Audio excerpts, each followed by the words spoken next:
our ears hear, that which is true, let our eyes see, that which is pure, let our beings praise, that which is divine, and let those who listen hear not my voice, but the wisdom of God.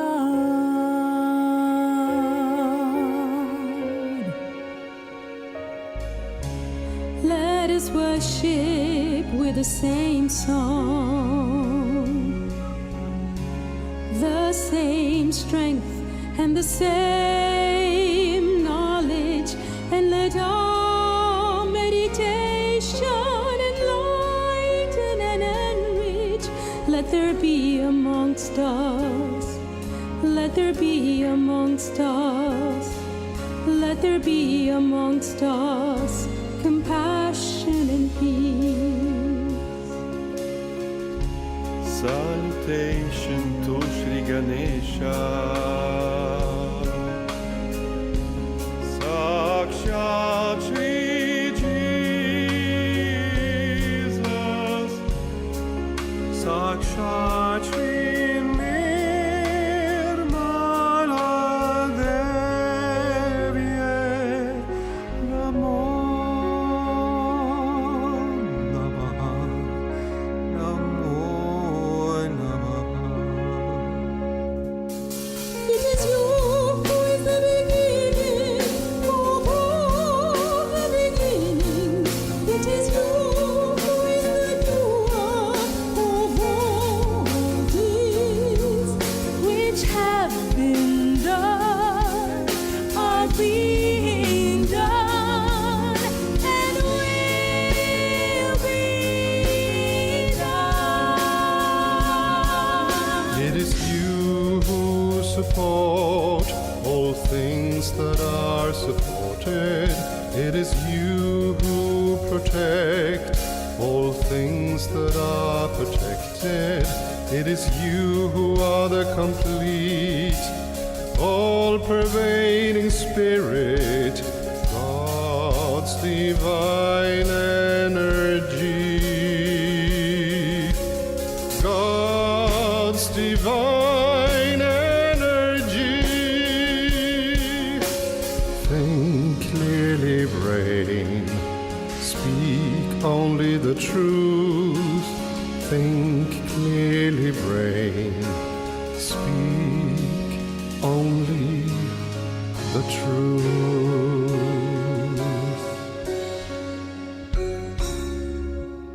Let your presence awaken in us by Kundalini speak. Let your presence awaken in us by Kundalini. Listen. Let your presence awaken in us by Kundalini.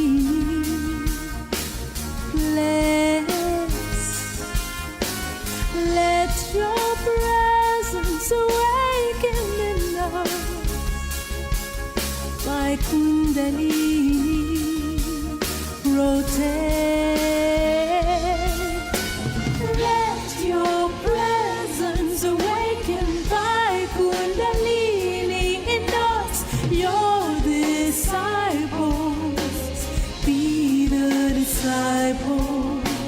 Let your presence awaken by Kundalini in us, your disciples.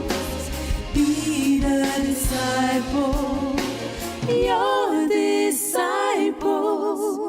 Be the disciple, your disciple.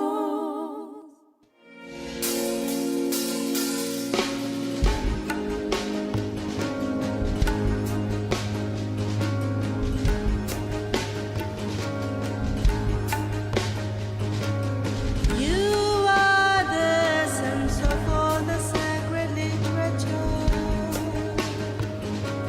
and holy words, and holy words, and you are the energy that understands the holy words, the holy words. You are the divine combination of complete truth, complete happiness, and complete energy, and you are beyond. You are the knowledge, and you are the use to which the knowledge is poured. You exist until the end of all things, and after the end of all things,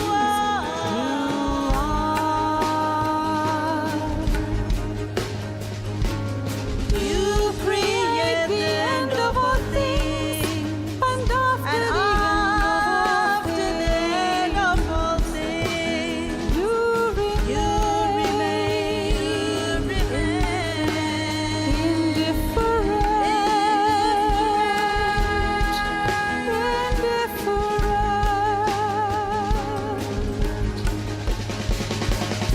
You are the earth, you are the water, you are the fire, and you are the air. You are the space above the air. You are the gunas, and you are beyond the gunas. You are the body, and you are beyond the body. You are the essence of time, and you are beyond time. You and only you exist. You are spirit, and that's beyond the spirit. Those who join God meditate upon you. You are Brahma, Vishnu, Rudra. You are Indra, Agni, Vayu.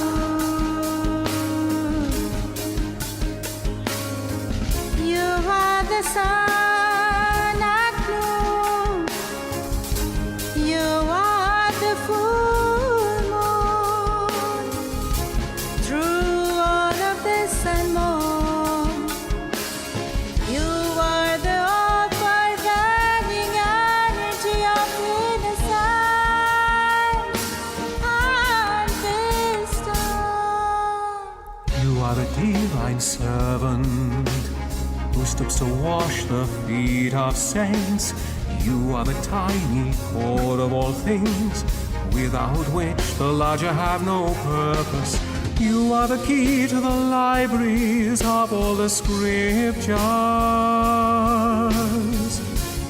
without which the truth is hidden. You are the full stop which completes the sentence, and without which the sentence loses its meaning. You are the crescent moon, and you are the stars, and you are beyond the stars. All things from tiny dog to universe are you.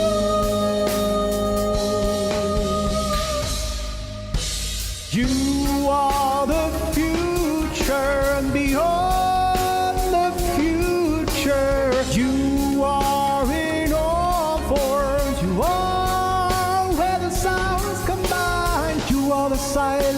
between the sounds. You are the rhythm of all music and prayers. This is the knowledge of Nirmal Ganesha.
Shree Mataji, first of all, I cannot believe my luck. When I woke up this morning, I didn't imagine that I'll be interviewing Uncle Thomas and Uncle Wolfgang today, and it's a privilege. It's a blessing for me today that we have Uncle Thomas from Germany and Uncle Wolfgang from Austria with us.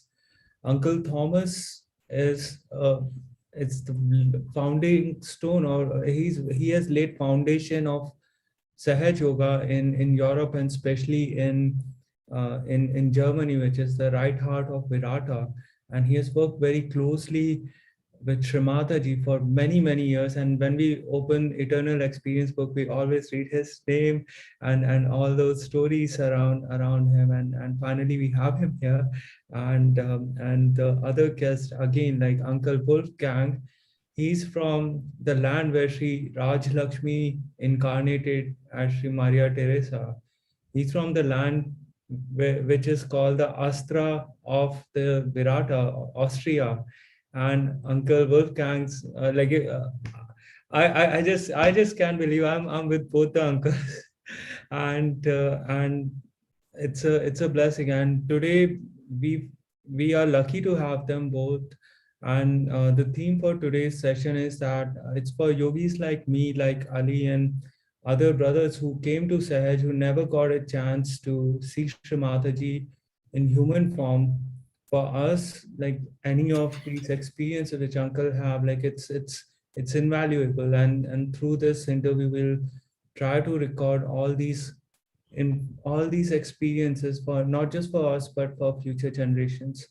And with that, I would first of all like to thank both Uncle Thomas and Uncle Wolfgang for their time today. And I would like to begin today's session by asking that one burning question we ask from all the yogis. Uncle, how did you come to Sahaj, and what were your initial experiences like? And whoever would like to go first, it's up to you. So, as I'm really an oldie, which doesn't mean everything, really, I tried to show how the situation was in the end of the 70s. First, there was not many people in Europe at all. In Midland Europe, just Grégoire de Kalbamatten and his brother started in Switzerland, and in France, 2-3 people. And it happened that one yogi who was an Indian who studied in London came to my place, to my study place, and a friend of mine heard of him, that he was talking about. Actually, he was a psychologist, and a friend of mine went to him. Then this man, Rustum, told about Sahaja Yoga and Shree Mataji, and he gave me initial. He tried to raise my Kundalini, which he was not sure, and I was not sure also. That was in 78. Then 79, I was flying in summer to England to see Shree Mataji, and to my disappointment, she was not there. She was, they said she is in North England, and they didn't know where. So I traveled with my sleeping bag like a real hippie to the north of the island, to Scotland. Had some nice time there, spent in the nature. Went back, and actually with the train, the next station, which I went back to Edinburgh, there was Loch Rannoch, where Shree Mataji gave a seminar for the English side yogis, which was in one of the main centers of this Narakasura so-called guru. And one of the first yogis was disciple of that before, and so she wanted to clear that place. And actually, I didn't know. I passed this place 500 meters from the station she was, and I never knew. And only some years later, it struck me when somebody said Shree Mataji was actually there. So this is a miracle really for me, because the Northern Highlands in Scotland are really big, nearly like Austria, I would say. And so it was really coming like a bee to honey. Then I went back, and in December, December, somebody said, you can come to London, Shree Mataji will be having a puja. So I was flying again, and I think I slept even in the airport, because as a student I didn't have much money. So I went after, next day I went to the ashram, which was North London in Dollis Hills, which was a normal attached house, usual house in London, and they prepared for the puja. And to make a long story short, when Shree Mataji arrived to do the puja, I had no idea what the puja is. I had no idea about her status, nothing at all.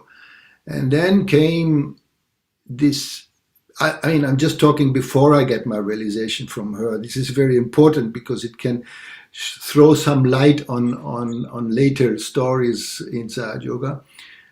I got my realization after the puja. So this puja was very historic, because she declared first time to the English yogis the famous first, it was the first Advent, the famous Advent declaration, which was to say that I'm the one who came to save the humanity. And if Vikram can play that, I think I said I will talk about this.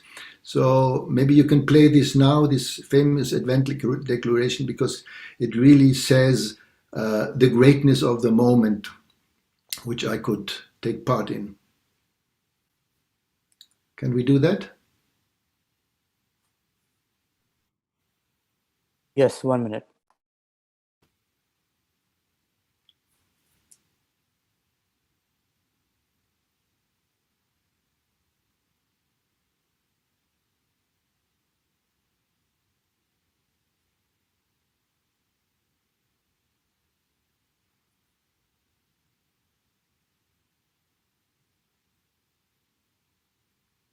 So Thomas, before the video starts, you were there as a non-Sahaja yogi, and you heard this speech, the declaration of Shree Mataji, as your first touchdown. Actually, exactly full blast.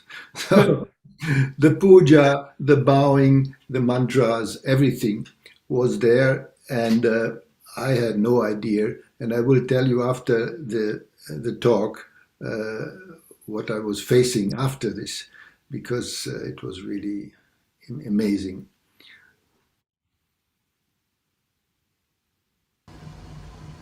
But today is the day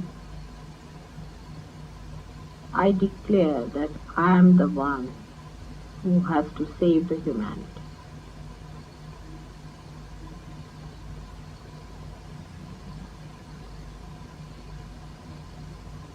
I declare I am the one who is Adi Shakti.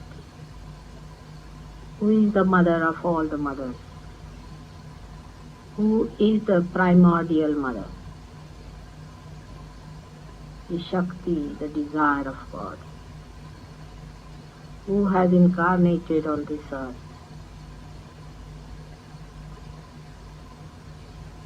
to give its meaning to itself, to this creation, to human beings. And I'm sure through my love and patience and my powers, I'm going to achieve it.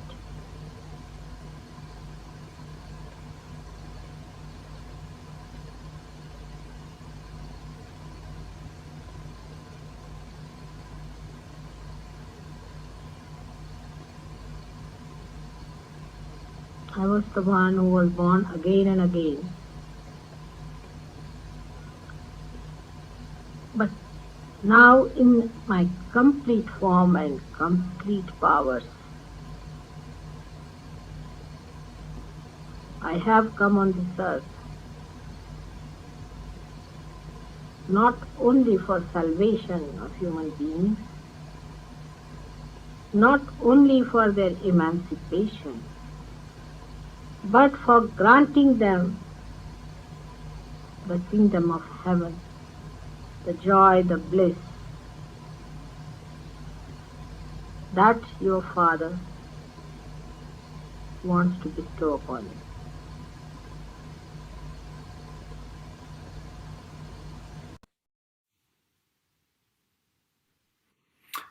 So you can feel the vibrations probably. I mean, it's still in my eyes. I can feel it.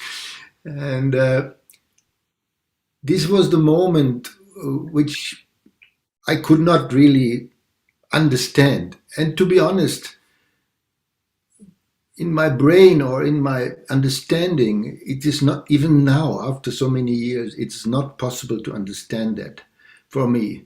The only way I can understand these words is in the depth and the real depth of the meditation. And this I want to talk about it now, because after all the session was over, the puja, the bowing, the songs, so on, suddenly somebody asked me to sit before Shree Mataji, and there were 3 other chaps who were sitting in front of Shree Mataji. So she was talking to an elder chap at the right-hand side. I was just said to open my hands and close my eyes. So after some while, Shree Mataji came, put her attention on me and asked me, open your eyes and how you feel. And so I don't know exactly what she said, but suddenly there was this movement inside me which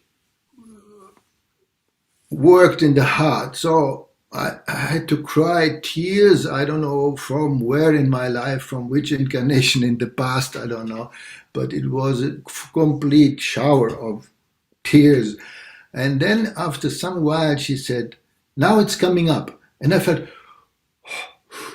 it was like a rocket. It was completely opening. I mean, something I never believed, the beauty of what I could sense in that moment. And she said, now laugh it out. And I had actually to laugh, and it was amazing. And just to tell you one thing, in the beginning of the whole session, I never felt vibrations on hands very strong. So to cool you down, everybody who has the same problem, I just always felt it inside. When vibrations are strong, my Kundalini goes up and I feel this this presence. But in the same moment, I must say, it was a recognition, beauty of joy, love, everything which I don't know if I could expect that in life.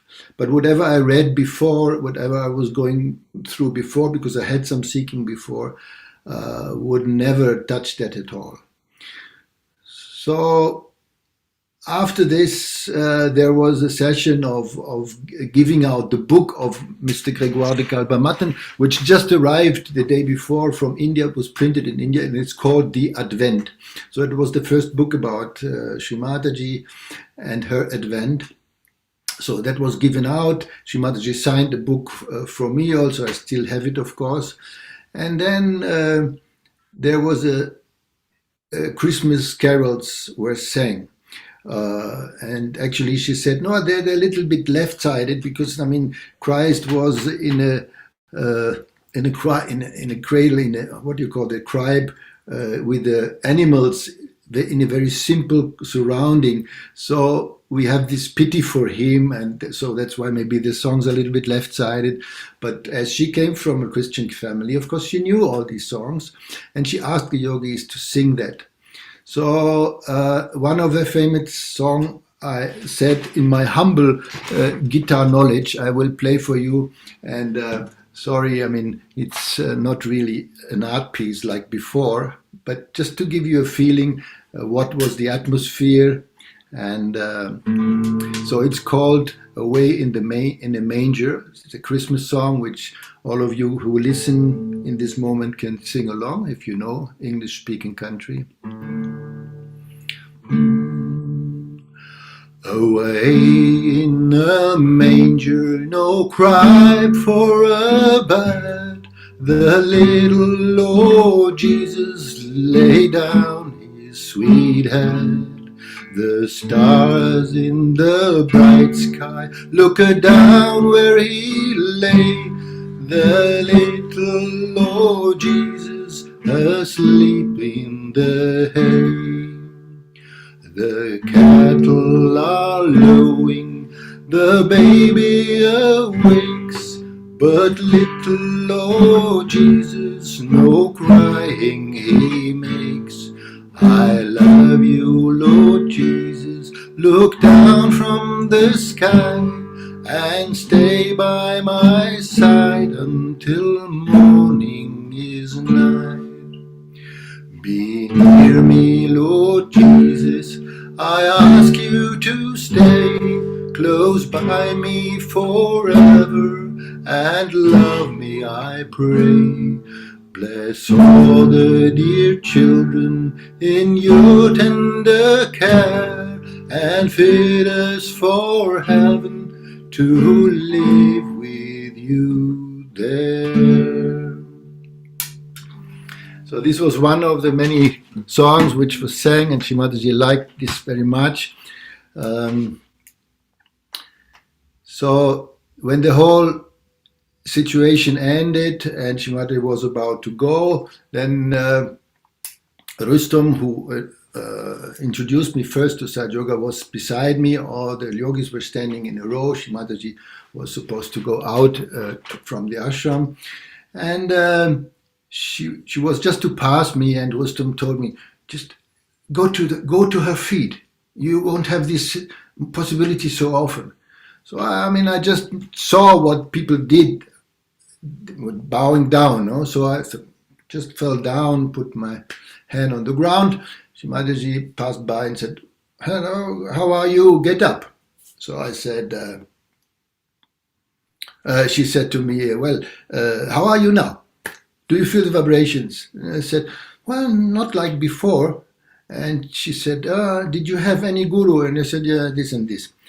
And she said, "Okay, say 3 times, Mother, you're my guru." And I said, "Mother, you're my guru. Mother, you're my guru. Mother, you're my guru." Whoa!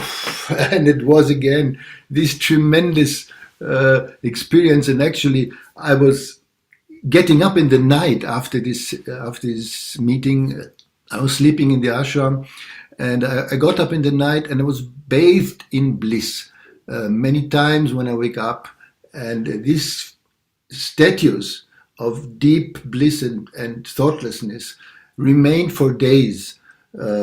Only that my friends, when I came back, could not understand what I'm talking about. This is another story, a separate story of Sahaja Yoga that we all faced. So this was the first, my first encounter with Shree Mataji, and many more were about to come. So Wolfgang, or will continue? No, so beautiful to listen to your amazing story. I must say I was not so much aware before I came to Sahaj that I'm a seeker at all. I didn't know this term, and it was quite in the unconscious. But I know that I used to say, if people ask me, what do you want to do with your life? And I say, I have no idea. I'm just waiting for something which is important, but I don't know what. So that used to be my answer. And I had quite a tough year in half a year in Africa where I lived, and I worked for scuba diving and windsurfing. And I got dropped 4 times. I got malaria, bitten by a scorpion. Then you come to the kitchen and there are the black mambas crawling on the ground. You want to throw the garbage, and there's a big baboon defending the garbage. So this was my life before I came into Sahaj. And then I came back to Vienna, and I was really a bit disturbed because it was such a tough year. And then one of my friends who was a photographer, he said, I told you once about this lady, and she's here last time in Vienna, last day. And I thought, okay, why not go? And then I just went there, and it is a big hall, which is now used as a theater and then a cinema, and you have to walk down the stairs, and then there's a big wardrobe. And I walked down this big wardrobe, didn't know what to expect. And I looked like a windsurfer, like not really very auspiciously dressed probably. And then I came down, and there was an Indian lady just being busy with 2 men who were talking to them. And when I came in, she just gazed at me. She just looked at me for, I don't know, a split of a second. And that moment changed my life. It changed, so I'm tearing up like Thomas now. It changed my life because I felt like homecoming. She didn't say anything. She didn't talk to me. She just, for 1 second or so, she looked at me, and I felt like coming home into the family. Everything is soft. Everything like soft cotton balls around me. I felt so good. And I said to myself, okay, no matter what they talk inside, I'm going to do that. And yeah, then I went inside the hall, and there were all kinds of yogis giving speeches, and I didn't understand a thing. They spoke all these Sanskrit words about which I never heard before. And well, then Shree Mataji came, there was the Kundalini exercise, but my part was done at that time, and I left the hall rather early. So it was not that spectacular as Thomas had described. I just felt this peace, this softness in the heart, this absolute security, safety in the mother's lap. And then I went out, and for 3 days I was floating, literally floating through Vienna. Whenever I had to do something, I was in a permanent high. It's such a feeling of fantastic lightness. And I just knew, okay, this is what I'm going to do for forever.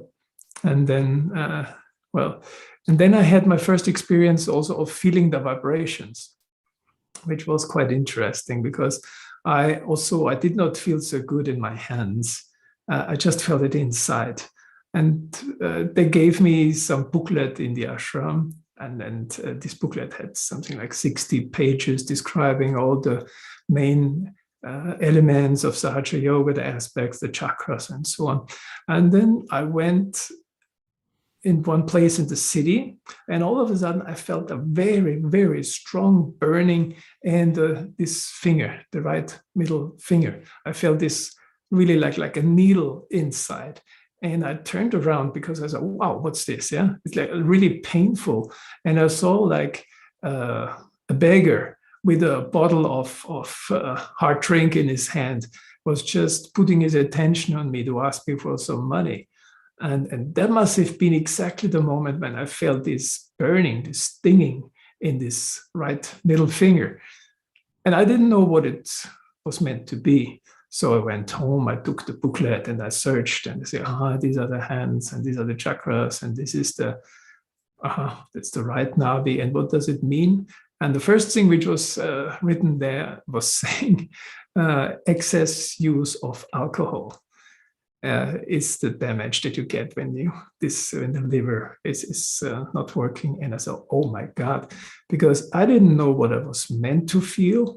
I didn't know the chakras. I didn't know anything. So seeing it from a scientific point, this was so convincing to me. This very one moment when for the first time I felt the vibrations literally on my hand, at least the catches of a collective thing. And that really gave me, it opened to me this universe of collective consciousness, of feeling not only my own vibrations, but the vibrations of everybody else. And this was like a big miracle. It was the sixth sense. It was everything in 1 second I experienced it. And this was so fantastic. Well, yeah, and then that was how it started for me. And then from that moment onwards, I was meditating every day in the morning and in the evening because I had to actually, because I felt really bad if I wouldn't do it. And yeah, well, that was my start in Sahaj. It was really this one gazing at me, Shree Mataji looking at me, looking right into the heart. It opened everything. There was no more thing to be left. Great. I must say about meditation, this was the only thing where I was really always going consequently in one direction. I always meditated for 40 years. But I'm very bad otherwise if you ask me, take this remedy, do this for to cleaning, I'm hopeless. I always forget or I don't know. But meditation was always for me, and I still appreciate it very much. But also talking can be meditative, no? As we do now. So hopefully this will go also through the ether, because it's not our stories as such. We just want to share vibrations also, no? We hope we can do that. Yeah, that's really also what I feel when we heard you talking before, Vikram. And I mean, in this moment, I already, again, learned so much from you, from so many Indian yogis. I have learned this being humble. And it's so fantastic if we as a Western people, we can connect to this quality. Just hearing you talking the way you talk, it just puts me into meditation because I can feel this sweetness that we in the West, we don't learn from cradle. We only learn it somehow by models, through meditation, and also by seeing, the role models of our Indian brothers and sisters and others who are so sweet and so humble. And then we learn so much from you. And this is so beautiful, this Sahaj life, how we learn the best from one another. And that's one of the greatest blessings which came to us, really. In this regard, I could talk another hour about first India tour in 1984, talking on the lines of Wolfgang, which was really a complete blessing for me also, this first India tour in the rural parts of India. And of course, nowadays, India changes also quite a lot, but still the roots of the conduct, of behavior, of humility is still very much rooted in India. And we all in the West appreciated that so much. No? Talking about India, this, as Thomas has already mentioned, Shree Mataji was so kind to invite us to come to India. And many of us had many tours in India, many times with her, going along with us in big buses, driving through India, going to Ganapati Pule. And my first touchdown in India was a long sleepless night in a hotel in Bombay, in Mumbai, so many mosquitoes at 3, 4 o'clock in the morning. We all met at the roof, desperate because the mosquitoes were stinging us to death. And then this was the first day of our spiritual journey, going to Ganapati Pule, being with Shree Mataji, enjoying the vibrations. And my first puja in India was a Sri Mahaganesha puja. It was in 1986. And as I described, we didn't sleep so much, and that went on and on for about 1 week. Probably I had 10 hours of sleep within a whole week, and I was really so tired. And the evening programs in Ganapatipuli, you know them.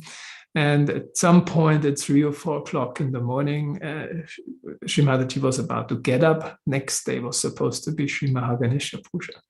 And then she said, all of a sudden, if I'd be you, I would not sleep at all this night. Because we were all so tired already. She said, I would meditate at the beach. And then she added, and whatever you ask me in that night, I will grant it. Okay, no choice. We went to the beach. I mean, we were 2 or 3 people. And we were so tired, like we were trying to meditate on the beach. We fell from one side to the other, just again getting up. And in the morning, all of a sudden, a meditation started being guided by somebody. And behind me, there were all of a sudden about 1,500, 2,000 Indian yogis, whom I didn't notice coming. And so this was my first time in India. I never saw so many yogis in one place. It was so fantastic. It was such a feeling of oneness with everybody. It was so beautiful. And by the way, whatever I had asked for in this night, it all came true. Wow. Shree Mataji granted it. It all came true. So, Wolfgang, if you start this, I have to tell a little story about my first touchdown in Mumbai. We were flying with this big aeroplane on top of the slums that you normally cross when you go to the airport. I saw the ground, this red, sandy ground, and I just was crying like crazy. It was just really a feeling like coming home. And then I was so lucky that in the first night, one of the old Indian yogis was working on me, and he touched one part of the chakras, just asked me something, and just recalled something from my past, from childhood or whatever it was.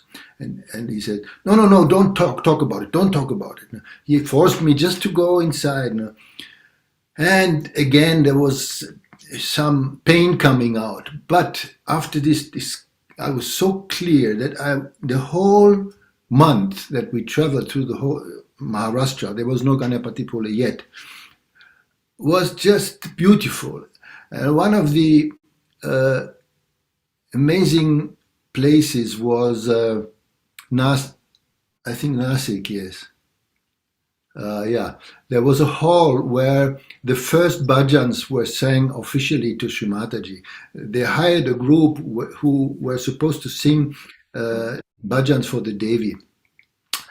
And there was, for example, this first ones in the songbook, Ugadi Sahasrare Mate, or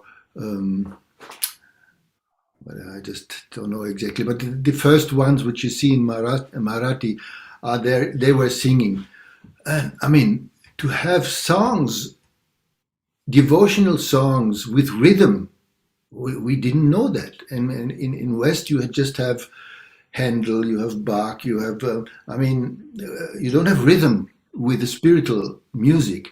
Suddenly there was the rhythm and the words and the music. I was completely in love with the musicians. And these songs are still there. One famous Ganesha song was there. Jajanana Shri Ganaraya Adi Vandu Tuzumureya. I heard it 1,000 times, and it was always touching me like crazy. And this was just one event on the whole tour. And also later Brahmapuri was there, which is a beautiful place. I went there again in 2019 to visit that place. And Shree Mataji was putting her feet in the river and asked us to bathe in the water. And she said, whenever you have a calamity in your life, Just think of that moment. And there was beautiful sky, and Shree Mataji posed to have pictures with her, with the scenery of the wild river, Krishna River, which is really not existing in Europe anymore because rivers are so much straightened up. So it was such a romantic places we went. And in this place, Brahmapuri, we also had a meditation on the line of the river. All of us spread on the side of the river. And this was the only moment in life where I had really a vision of Sahasrara. I mean, suddenly I felt like a silver hat on top of my head. It felt like the bishops have here in Christian. They have this thing. And it felt like this. And then there was a farmer coming from the other side of the river. And he came with a cow, and the bell of the cow was ringing. And he brought the cow to the river and washed the cow. And this feeling is such a romantic feeling, but on the other side, it gives you a feeling of thousands of years past with such sceneries, with such what they did to give the cow a bath. And this whole universe of old times opened in India, like an archetype, you can say. So really, it was an amazing time, I can say. So there's many things, and let's not go deeper in this because we got lost in this. Praising India, yeah, absolutely. I mean, my first time it continued with a lot of diarrhea and all these workout things because I was a child of the West and I really had to go through that. But when I came back, I never forget, this was the best month of my life. I felt the whole time like a newborn baby, completely clean inside. I felt like a hollow, completely hollow. Whenever I just opened my hand, it was, of course, super cool, inside cool, outside cool, cool, everywhere, everywhere, everywhere. And then there were some issues that I had to face in normal life where I started catching again. But for 1 month, I was without any catch. I was completely the spirit every second of the day. And that fixed me so much in my Sahaj growth. That was amazing. I'm so thankful for that. And although at that time, there were already quite many yogis on India tour, and I was one in the crowd, and I didn't have the chance to have a special darshan with Shree Mataji at that time. That I was blessed with that much later, very intensely. But at that time, still, her presence with all the many pujas, she was just sitting with us the whole night in the programs, and it was amazing. Later on, when I still remember that when we were like Shree Mataji announced leaders, and at some point she asked me if I should take over in Austria, and of course you say yes, because this is that you can see Shree Mataji, you can be with her in person, and it was fantastic. But on one of the Indian tours, there were always these evening programs, and sometimes they were very long, and sometimes you just couldn't hold back the sleeping. And then Shree Mataji, she arrived very late. And actually, I was out of courtesy, although I was so tired. I stayed there to watch the artists, to honor them. And then when I thought, okay, finished, I'm done, I go back to sleep somewhere, then Shree Mataji arrived. So, of course, I couldn't go to sleep. And the stage wasn't straight. It was like going down like this. So Shree Mataji was sitting here, and then the stage was going down like that. And Shree Mataji placed all the so-called leaders, she placed in front of her. And everybody was so tired. And it was a Marathi poet, a Maharashtrian poet. So if you do not understand Marathi and you listen in a very tired state to a Maharashtrian poet 4 hours together, when you're already finished, it's quite interesting. So she placed us all in front of her. And this guy the people really liked it. Obviously, it was a very good poet, but we couldn't understand him. And whenever you fell a little bit asleep, you tripped over. You just tripped over in front of Shree Mataji. And everybody was laughing so much at us. We were such clowns. I was falling asleep because it was too long and we couldn't bear it. And Shree Mataji was laughing. I think this kept everybody awake, the show that we gave. Actually, I remember I think in this same India tour or one later, Shimaji made us go into a Maharashtrian theater, which is you can say it's kind of musical. I mean, three people singing and acting Shri Krishna, Draupadi, and so on. And I mean, recalling all the story of Shri Krishna. So that was the same thing. I mean, everybody dozed off. But I was lucky because that time there was a friend, an Indian friend with me, who came from, I think from Ahmednagar, as far as I see, and his name was Bhaskar Karde. I mean, somehow from the deep unconscious the name comes, because I'm normally not very good in names. Bhaskar Karde. So if he sees that, hello to you. And he was next to me and he was appreciating so much, you know. Then there was one very famous Krishna bhajan, which I still remember. It's very beautiful. And he always explained to me what was going on in the game, in the play. So I was awake and enjoyed, but I could see everybody around going like this. Very funny. Okay. Anything else? I mean, of course, there are also miracles happening to each one of us, and which made us grow. And there are miracles which happened with Shree Mataji, and some miracles she gave us also without her physical presence. And one miracle I had was just to see her tremendous love. And the point was, we were in Prague, and Shree Mataji, after Prague, she was supposed to go to Warsaw to give programs. And I was responsible to check in her luggage and everything. And then I got the tickets in the evening, and it was a nice evening with Shree Mataji and the hotel. It was fantastic, yeah. And I checked the tickets, and I knew one has to be really, really careful in doing such work, because she was meant to be in Warsaw in time.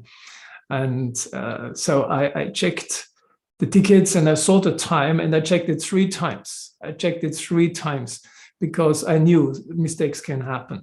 So after I checked the tickets, I went to sleep. I woke up in the morning at the proper time. And then all of a sudden, Alga came out from Shree Mataji's room and said, why are you still here? And said, why should I not be here? We are absolutely in time. And she said, no.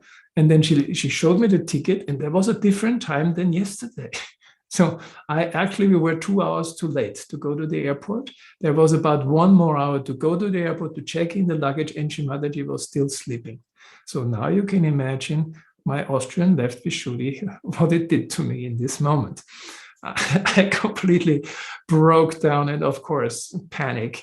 And we rushed with Shree Mataji's luggage to the airport, which was just about half an hour drive to go to the airport. And so there was no time left at all. And Shree Mataji was still sleeping. So we tried to do the check-in and everything went fine. But Shree Mataji was not arriving. It was a sunny day, it was fantastic weather, and I was completely disturbed inside, of course. And then, after still a long time, about 10 minutes before departure of the plane, Shree Mataji arrived in the car, hundreds of yogis standing there with the flowers, and I already heard 3 times calling, Mrs. Srivastava, please come to the gates, and so on. I heard already the calls. And then Shree Mataji started collecting all the flowers very peacefully. And I was rotating. And then, but as Shree Mataji was a VIP person in the plane, so they gave us some time. And right at the time when the plane was supposed to leave, she entered the airport. And the lady at the customs was really, really nasty. She kind of shouted to Shree Mataji because she was too late and all. And for me, it was too much to bear. And then we went on, inside the plane, and I was accompanying Shree Mataji into the plane because I was meant to go with her. And then she was just worried about me. I mean, all the things she had to go through because of the mistake I did, she was just worried that I was so worried. And this love was just too much, you know. Just the tears ran out of my eyes just because seeing her love. It's unbearable. What a beauty, what a motherly love there is. And I mean, she tried to comfort me, and we were sitting in the plane, and she looked at me at some point and she said, "You know, this plane is not going to leave." I said, "Yes, Shree Mataji." And she said, "No, it's not going to leave." And then about a few seconds later, we heard the captain speaking. "Ladies and gentlemen, this is the captain speaking. We have, due to technical problems, blah, blah, blah." So then they asked us to get off the plane again. And Shree Mataji said, "See, I told you." And then we went off the plane, and I didn't notice it first, but when we came in, the weather was completely sunny, beautiful. And when we came out again from the plane, which was about 5 minutes later, it was raining. It was raining heavily. And she said, "See, your tears had become the rain." And this was so stunning. This was so stunning. And then she also explained me about Pranti Rupena. She explained me that sometimes we are meant to do mistakes. And because one of her names is Shri Pranti Rupena. So if you are meant to do a mistake, you definitely will make it. Because I was reading these times at the ticket at least 3 times. And I never saw any other time, but in the morning when I read it, there was a different time. So she is Shri Pranti Rupena. Whatever happens to us, good or bad, she is behind it. She arranges everything. She is the conductor of the whole universe. And with all her love, and so much love she gave me there, it was just incredible. It was just incredible. And I saw a video recently where people sing in India, in Ganapati Pura, they sing a song to Sri Prema Murti, which is the form of Sri Jesus as the incarnation of love. So if you allow me, I would like to share this video. It's a 6-minute song. And you see Shree Mataji taking this form of Sri Prema Murti, taking this form of the incarnation of love step by step. You see partly in the video the yogis, then you see Shree Mataji, and at the end, you see that the tears of love are coming out of her eyes. She's just full of love for her disciples, for her children, seeing her. If you allow me to share, I would like to do this now. Is it okay? Of course. Then I try to share this.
बालवदन तव बघुनी Crysta बालवदन तव बघुनी Crysta सकल दुरित भय पावे आस्था सकल दुरित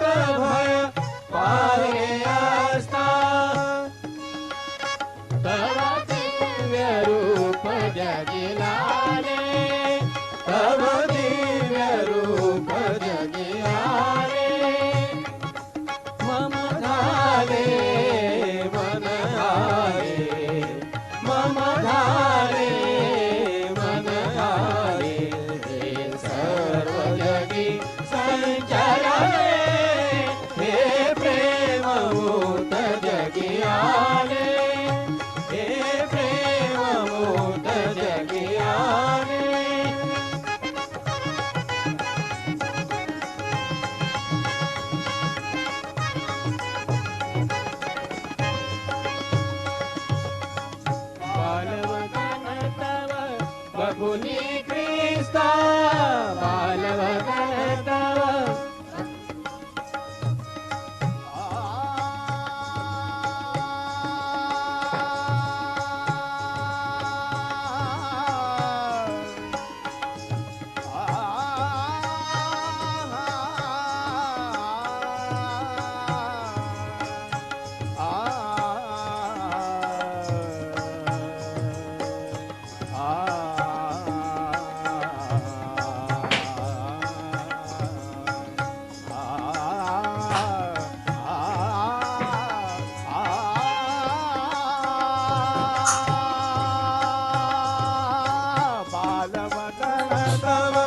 बघुनी ख्रिस्ता बालवदन तव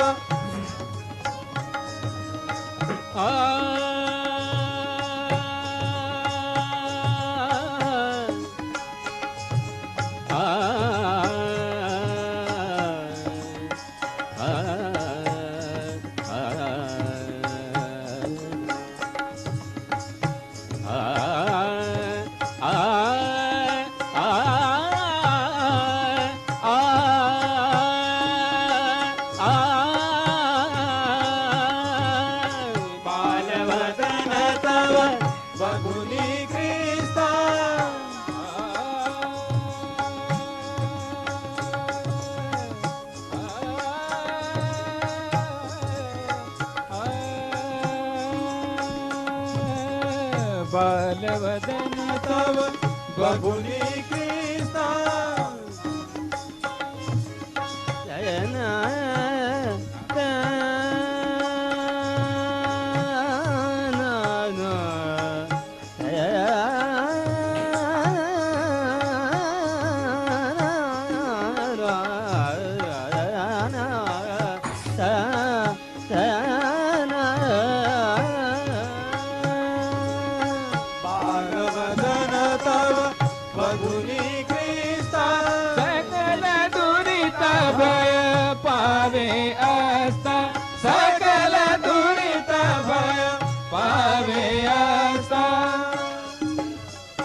तव दिव्य रूप जगयाले तव दिव्य रूप जगयाले मम धाले मन धामूत जगयाले हे प्रेम मूत जगयाले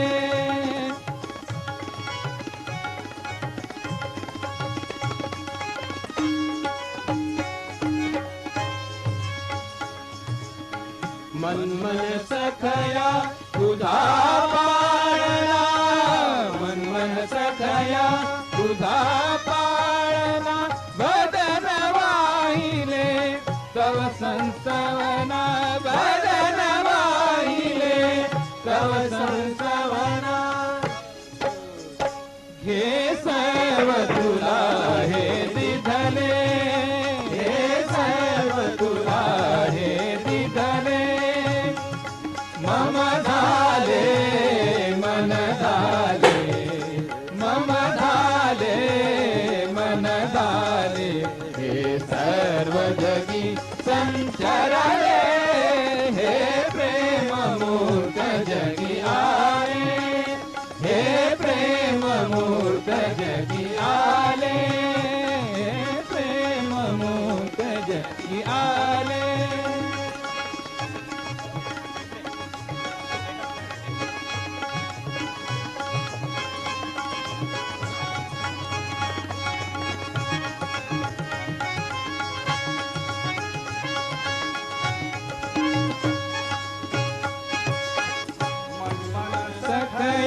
तुझा पाळना मन मन सखया तुझा पाळना वदन वाहिले तव संसवना वदन वाहिले तव संसवना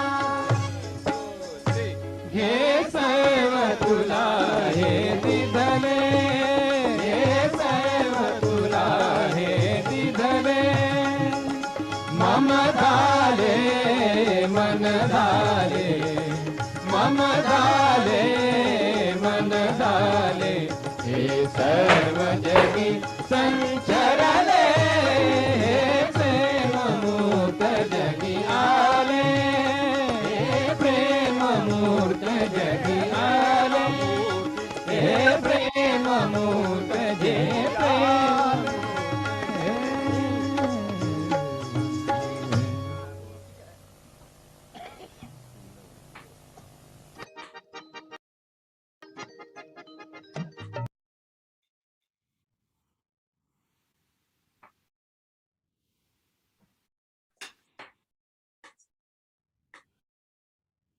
So can I say something? Yes, please. Wolfgang is working on his camera just now. I take the occasion because in the beginning one could see what's happened so often, that people massaging Shree Mataji's feet, and this is another mystical situation for us, that her body would absorb so many things from us, and feet would be swollen, legs would be swollen, and we tried to take it out, or she asked us to massage or to take it out, to put hand like this. And one time I remember that she said, put your hand, I don't know, left or right, on my head here, and she placed it there actually. And then I had to do the other hand to the sky. But the amazing thing is that a skull normally is a quite a bone. I mean, but you cannot imagine what I felt. It was like bubbles coming out, like breathing, chew, chew, chew. I mean, there could be another story, so many stories about her physical difficulties that she was going through. And but what Wolfgang said, I just had in mind to tell you something about another miracle that I was facing, if you allow me to do that. And I must say I'm a doubting Thomas. You know, in the Bible there's this doubting Thomas who put the finger in the wound of Christ. And actually I can say I'm not a born bhakti as such. What I feel, I believe. What I see, I believe. And sometimes I was a little bit disturbed by too many photos, so-called miracle photos, which I was photographing. And I know, I mean, if you do long exposures, I mean, candles are doing movements like this. And so it was somehow not very convincing for me.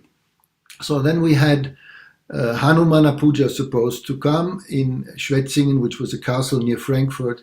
And before that, the story, it was a very beautiful story that I went with Ian Paradine to the marketplace to get flowers. And then I said to him, why not get some herbs also? Because there was this famous story of Sri Hanuman had to take this Sanjivani grass from the mount, and then he brought the whole mountain to save the brother of Rama. So we bought many different herbs, fresh herbs, and we brought it to the puja. After the puja, there was the moment where we could go in front and show this to Shree Mataji. And she was very happy and said, oh, this is this. And she explained to everybody what herb is for this, what herb is for that. And it was a very beautiful moment where we both sitting before Shree Mataji. But the real miracle story is such that in the end of the puja, I gave you the picture because I wanted to tell this story. In the end of the puja, I was sitting on the right side of the stage and took a photo where Shree Mataji was posing. And this photo, which you can see now, is her in full decoration as Sri Hanuman. And I didn't see that, but when the photo came out, I was really stunned, and I was completely, because you can see the face of Shree Mataji like Hanuman face. No? I hope you can see that, because it's a photo from a photo. The real negative, I don't have it anymore, so it's a little bit unclear. But when I showed it to Shree Mataji and a crowd of yogis in Capella, they were all, wow, what is this? So this was just to convince me that there are miracles, but they may be for everybody different. No, they may, you may feel them, another person may not feel them. It's just to convince us from her divine nature and the possibility of miracles, which are every moment next to us if we are ready to see it. So this photo, I think, came through one book, and you must know this. So this was in Schwetzingen, Hanumana Puja, near Frankfurt. As you talk about miracles, Thomas, if you allow me, there are two things which come into my mind here. Is that I was more impressed by the miracles, as you also said, not so much by pictures and all that, but rather by experiences in meditation together, like being with Shree Mataji. And one experience which was really amazing was it was Sri Navaratri Puja, and I guess it was 93, and the tent in Capella, it was still like very close to the bridge. And as it was end of October, it was a bit raining before the puja already. And when the puja was over, it started raining heavily. And the river, this little small Capella river that you know from summer, was in spate. You can't imagine it. It was a power of nature which you never have seen before. Big trees being dragged, floating down like a match, with no weight. So I was, after the puja, I was still not feeling really well. So I tried to walk up to the castle to see Shree Mataji. And I was walking through the rain. It was really raining so heavily that up to the knees sometimes in the piazza of Capella, you were in the water. And then when I came up to the castle, the door of Shree Mataji's room was still a little bit open. And I peeped inside, and she was as if she was waiting for me. She said, okay, come. So I was allowed to come inside, and she showed her feet and said, you can rub them. And so I was rubbing Shree Mataji's lotus feet. She allowed me to do this. And what came was a slideshow in my head of all the horrifying situations which could exist in the whole world. This was epic. I was massaging Shree Mataji's feet, and I saw all the fears, all the anxieties, everything which somebody in the world could have as a slideshow running in front of my eyes. And while I was massaging her feet for quite a long time, it was like she would have taken all the fears of all mankind within herself. And by massaging her feet, somehow all this took its way into the ether or into, I don't know how. But I kind of was really feeling all that so intensively. But what I also felt is that my center heart cleared out 100%.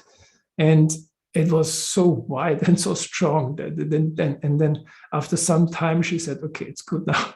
So I bowed down and I went down from the castle to Capella, and the rain which was there before was even worse. And even cars got dragged away from the parking close to the soccer field.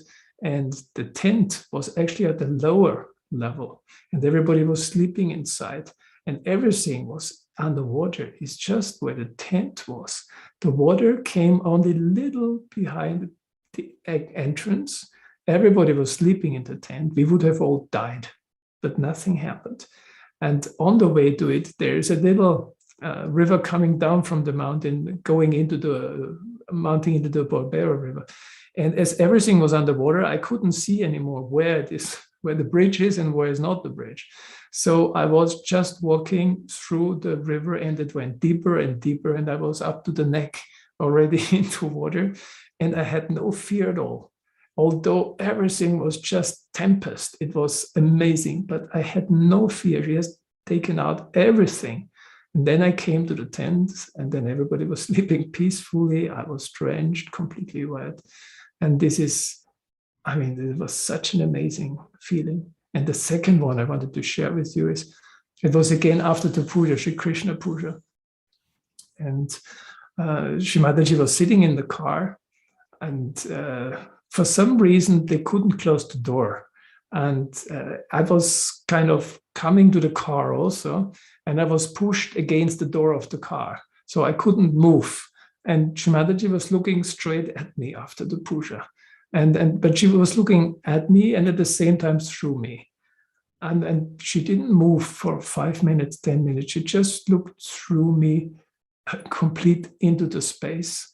And I was standing there. I couldn't move. I wanted to move because you don't want to push yourself in front of Shree Mataji like that.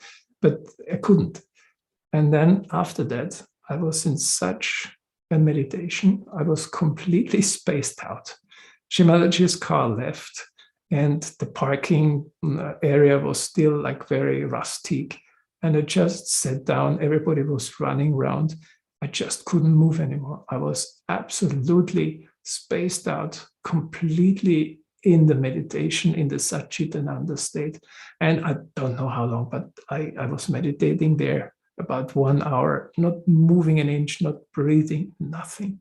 She has just pushed me into the deepest possible meditation. And for me, these are the greatest miracle. Absolutely.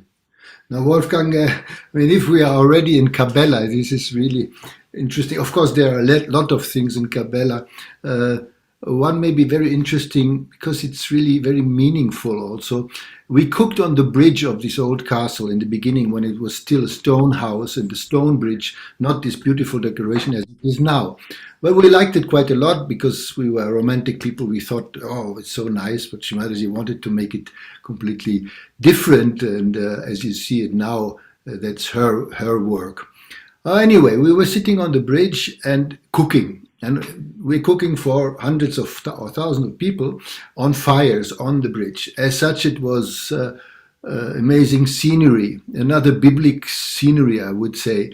And there was big platforms of iron on which we had potatoes, like fried potatoes, simple food, and also some Indian food was cooked and brought in big pots towards Shree Mataji. She was sitting in the entrance of the bridge, the entrance of the castle, on the side on the stone, on a little what do you call? Zessel, what do you call that? Chair. Chair. Anyway, so I was doing the job and doing this kind of thing, and then we brought this pot to her, and she would throw things inside. And she had little pots of spices and put them inside. And I was just lost in this scenery. And in one moment when I was so thoughtless, I said to Shree Mataji, it's just like a puja. And she said, yes, of course, it's just how you look at it. No, and this is a simple thing, but it shows how much whatever we do can be puja to God, can be puja to her. If we do it with the intention, if we do it with love, and we know she's there, then everything what we do can be a puja, so to say. So sometimes we forget rituals, so what? And we should not be stuck also to that. And another situation was actually, Wolfgang was in the ashram in Vienna. And after the program in Vienna, we went in Shree Mataji's room. I think there was two Indian ladies. There was Hamid, and I don't know if you were there, but you will understand when I tell the story. So Shree Mataji sometimes looked at films, and there was a Hindi movie played with a famous Indian actor whom she liked, Om Puri, I think he was, no? And he played like a Robin Hood fellow who was going into the underworld of Mumbai and robbing and whatever, and the police followed him, and it was quite a brutal thing. And so she watched the film. We were sitting beside and watched the film also, and you forget completely that she's there because you're in the film, no? And sometimes I just just like that ask, Shree Mataji, is this and this, no? Because it was in Hindi, no, it was not translated. And she explained a little bit, yeah, like this and this and this. No? So without looking at her, without even focusing at her, through the attention on the film, somehow it went, that in the end of this, we came out in the kitchen. We stood in the kitchen and we were so blasted with vibrations, complete thoughtless. So this is also shows that it's not necessarily the ritual, not necessarily that we are aware or what happens. If we are just focused in her presence, it works out somehow. And so I don't know if there's any questions from your side. Or... It's just one thing came into my mind right now, like because I'm very much connected to Greece. I feel very much connected to Greece. Also, when Sahaja Yoga started there, we had started it with a few yogis and all that. And so I have my history in this country quite a lot in Sahaj. And at some point, Shree Mataji was there, and she was going to the program. And what I didn't understand, because I once heard her saying, if you're all in the Shiva state, you will not do anything anymore. So, and this situation made me understand why we still have to be in a state where we also catch and where we a bit in trouble. Otherwise, we wouldn't move anymore. The situation was this. Shree Mataji came down the stairs to go to the program. And all of a sudden, she started coughing. And I was allowed to sit with her on the back bench of the car. And while we were driving, she told me, put your hand on my center heart. And wow, I mean, you don't dare, but she said it. So I put the hand on her center heart. And we were driving through Athens, this place which I love and which I deeply feel connected to. Having my hand on her center heart, driving about 1 hour to the program. And then Shree Mataji got out of the car, went to the program, and I was like remote controlled, you know. You could have left me anywhere. I would just have stood there, not moving anymore. She put me into this complete state of, oh, you don't move anymore. If you are in that state, nothing happens anymore. You're just there, finished, yeah. And this is after many hours, I came out of this state a bit, then I understood why we still have to be in that difficult world, while we still have to face the problems, while we still have to face people and also catch things, because otherwise we wouldn't do anything anymore. It was quite an interesting experience. Oh yeah, but please, your questions. Any questions? Angela, I have a few more questions. My next one would be more about friendship and how we should be in collective, Uncle, because in many talks, Shree Mataji has said that yogis are like family, and we are more connected to each other than our own blood relatives. And Uncle, my question is more around how do you see our collectives growing? Because whatever we heard in the talk right now, situations are very contrary to it in a few collectives. So, Uncle, my question was, what's the message Shree Mataji had for collectives all around the world, and what could we do to improve it? Okay, Thomas, please. Okay, I mean, I gave you that idea to play that tape, which we now will play, and that's why the questions go to me, because I said that this talk is really one of my favorite talks at all. Um, why? Because there was also some suffering between each other in the early days, because you see, seekers are, they want to be there already when they are not. They want to be at the goal, at the end of the development. And sometimes they just show off as if they are.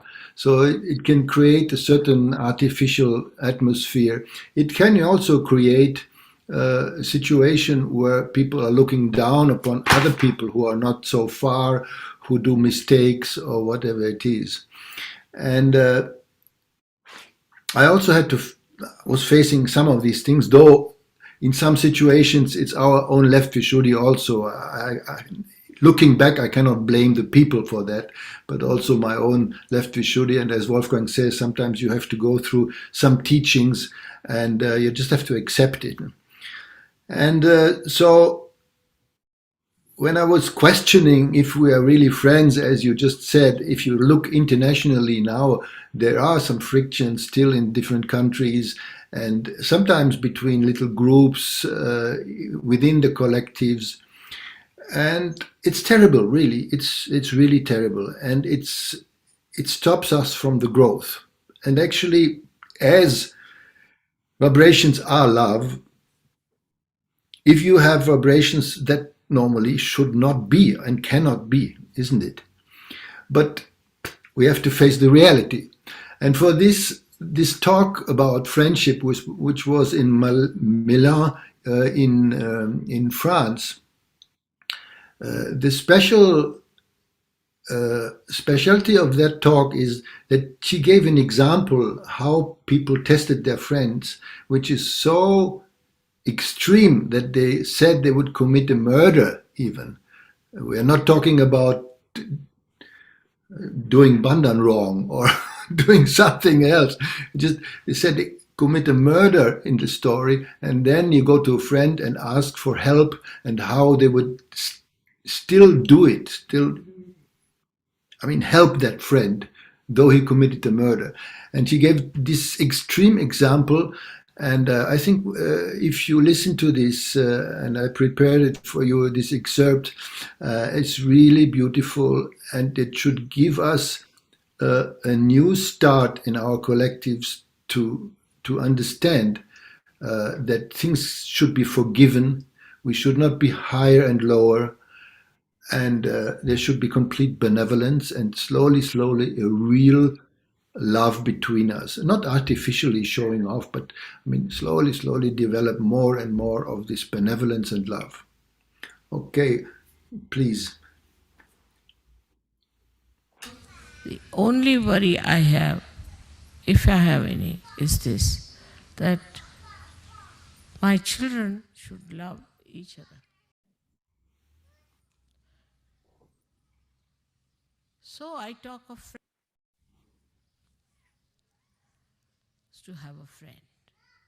If we have worries, we always tell to our friends, but not to persons of acquaintance. If we have problems, we'll never tell it to somebody whom we just know, by the way, but to our friends.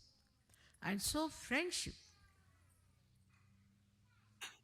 even if you are a leader, you are a friend of the people. Friendship is such that you could share your secrets. You could share your problems. You do that with me. And why not with each other? It's a question of understanding that Sahajogis are all really friends to each other. I think relationship of friendship is even higher than any other relationship we could think of. Because there's nothing to be gained out of a friendship. It never ceases, and you just enjoy the friendship, that's all. Then you can pull each other's legs sometimes. You could be little joking with another person. making fun of another person. It's all right. It's friendship. But this is the purest form of understanding our relationships with each other. And a friend is the one who is always, for no rhyme and reason, concerned about his friend. Before Sahaja Yoga, you could have only one friend, or at the most two. Three meant a crowd. Cannot have three persons as your friends. But in Sahaja Yoga, we are all friends, pure friendship. Friendship of a very beautiful nature. That you enjoy the joy of another person. In vibrations you do. If you feel the vibrations of another Sahaja Yogi, you really enjoy.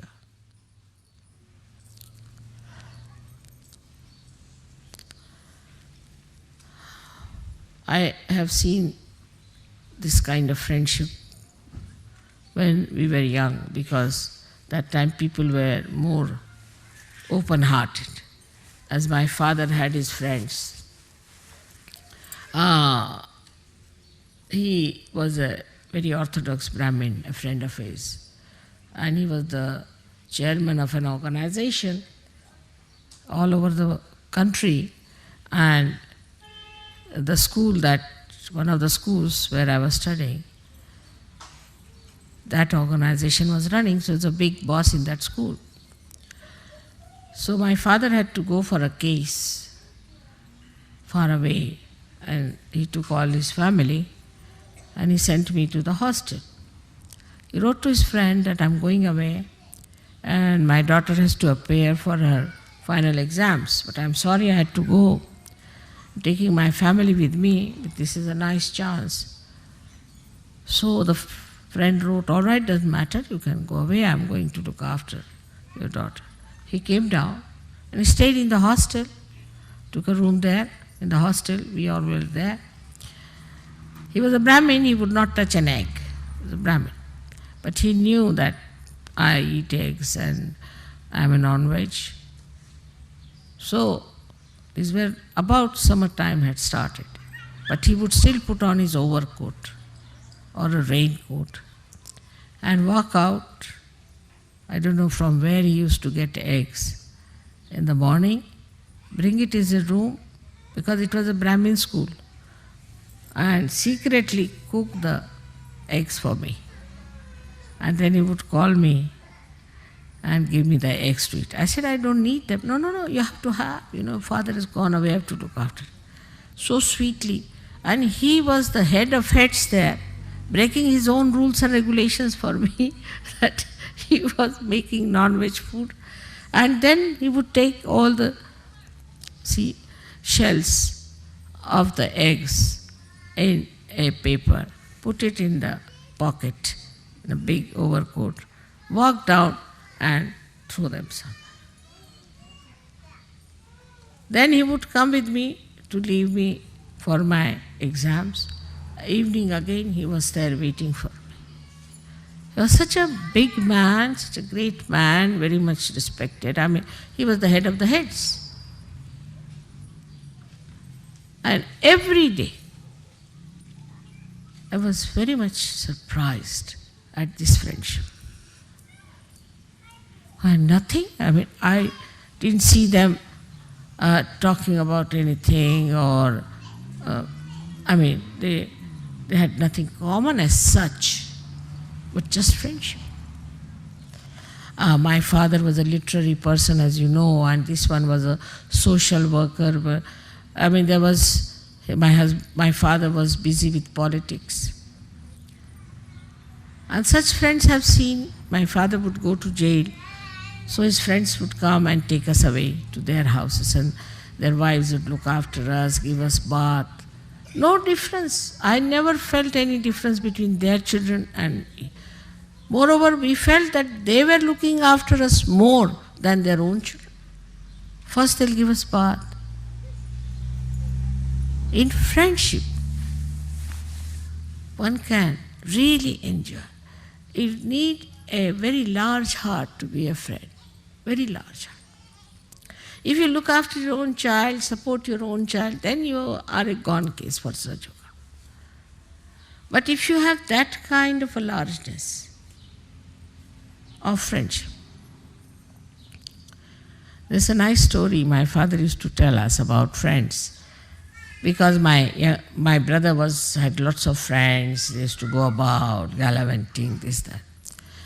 And then he used to always criticize that what, father, your friends come in, they just look after your lawn sometimes because somebody is fond of lawn, then another does that, and you don't people discuss, argue anything, just I don't know how you enjoy each other's company. He said, no, we talk, it's not that. No, we enjoy very much. So, my father told him, all right, I'll tell you a story. That there was a father who had a friend, and the son had a friend. The modern times. I mean, modern, these days it's also old times, I should say.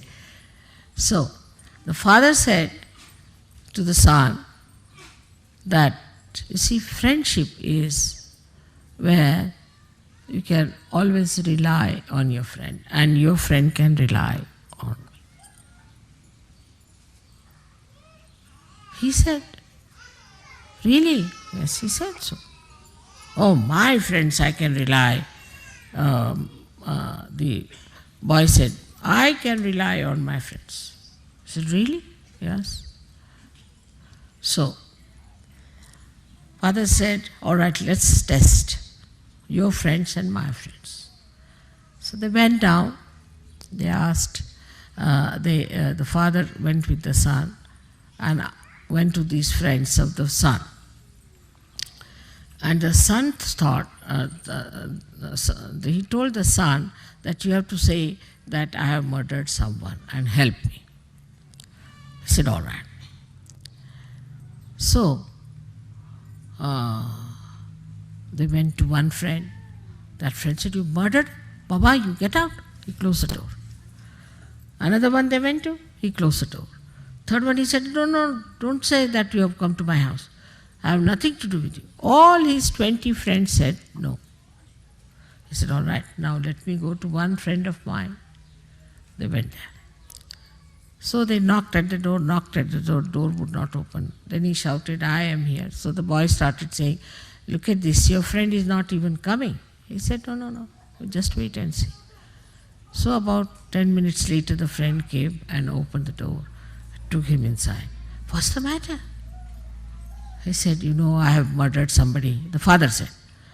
And so we have come to you for help. I knew something must be there. Because why will you come at this hour? So I was collecting all the ornaments of my wife. I mean, if you need money, I better give you the ornaments. So that's why I was late. But he said, if you have murdered, that doesn't matter. Now you've got children, I don't have. So you better tell them I have murdered. Tell me how the murder took place. I'll take the murder upon myself.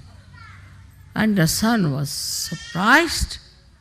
He said, no, take this. Then the father said, see now, this is my friend. You had 20 friends and I had only one friend. This is his friendship.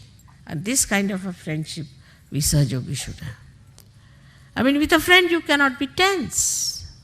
Cannot be. That is first sign. And with your friend sitting there, you won't doze off and you won't sleep. But you enjoy. Once I was traveling by train and we had 2 compartments. So in one compartment, myself and one old lady were there. I mean, I was older than her, but she thought she was older. And she was trying to sleep. And in the other compartment were 2 friends. They had met. So they were enjoying. He was hitting him. He said, hey, you, and like that going on. And this lady said, look at these people. They are not allowing us to sleep. So she went and shouted at them. Will you stop this nonsense? what is going on? He said, we have met after a long time, you see, so we are enjoying. I said, this is not the way. Why are you eating each other if you are enjoying? And don't talk loudly. She went away. Then I went and said, now you shout. I am here. Don't say anything. I'll lock the door. This lady won't come. They were surprised. I said, I'm enjoying the way you are enjoying each other. They said, you don't want to sleep? No, no. I said, I want to hear what you say to each other. And they were surprised how I was enjoying the way they were hitting each other and enjoying each other. So this is how I have to tell you that we have to be friends. We have to share, enjoy sharing. There's no seriousness about it.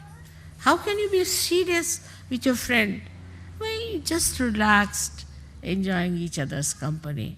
Even if you have to argue, doesn't matter. Even if you have a different view, it's all right.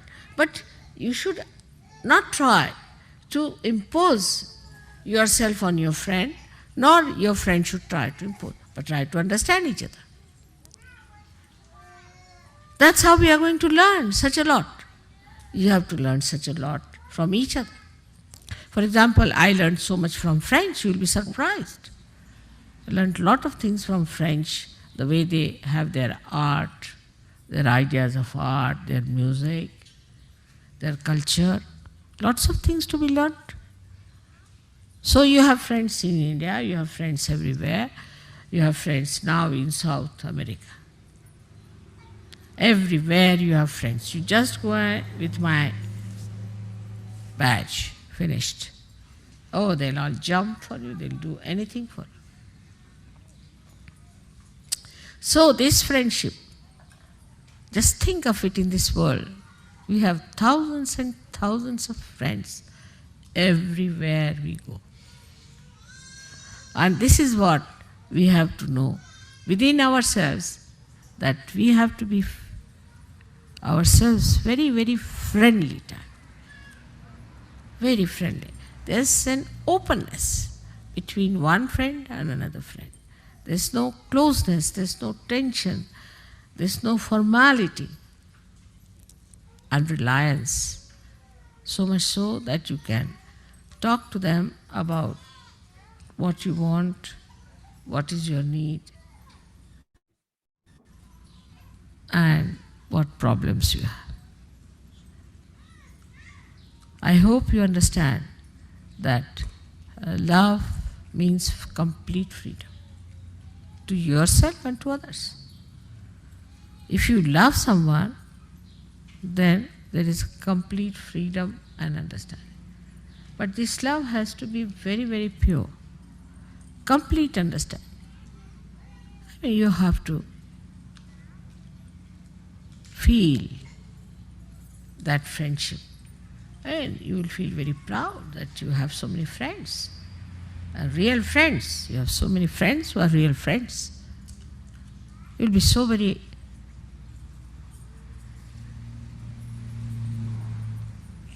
feeling a thing as if you are a great personality, that you have so many friends in this world. You are not alone. Imagine before this what we had, so many saints, so many great souls were born, and they were treated like singular people and tortured, killed, poisoned. They were alone. But you are not. You are all friends to each other. And the greatest friend you have is the divine power, which is looking after you and doing everything for you. If you have that kind of a relaxed, beautiful alertness within you, you are going to enjoy life. You are going to enjoy Sahaja Yoga, and you are going to get many, many more people in Sahaja Yoga. And if you don't have this among yourselves, then people are going to say, oh, Mother, whatever you may say, but Sahaja Yogis are no good. So, For today, in this country of France, where we have got liberation, where we have fought for liberation, let us take to real liberation, the real liberation of the soul, of our spirit, to enjoy. Enjoy everything that is available with understanding. May God bless you all.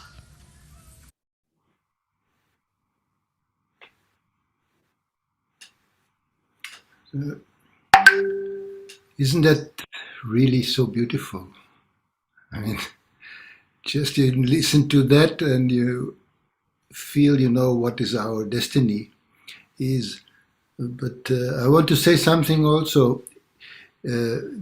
Many talks we heard in past many times, and for me it's like a music. You know what's coming next, and you see Shree Mataji's face, you see her gestures, you see her mimics, which are so alive and so much human, that whatever she says is reflected in her being, in her face.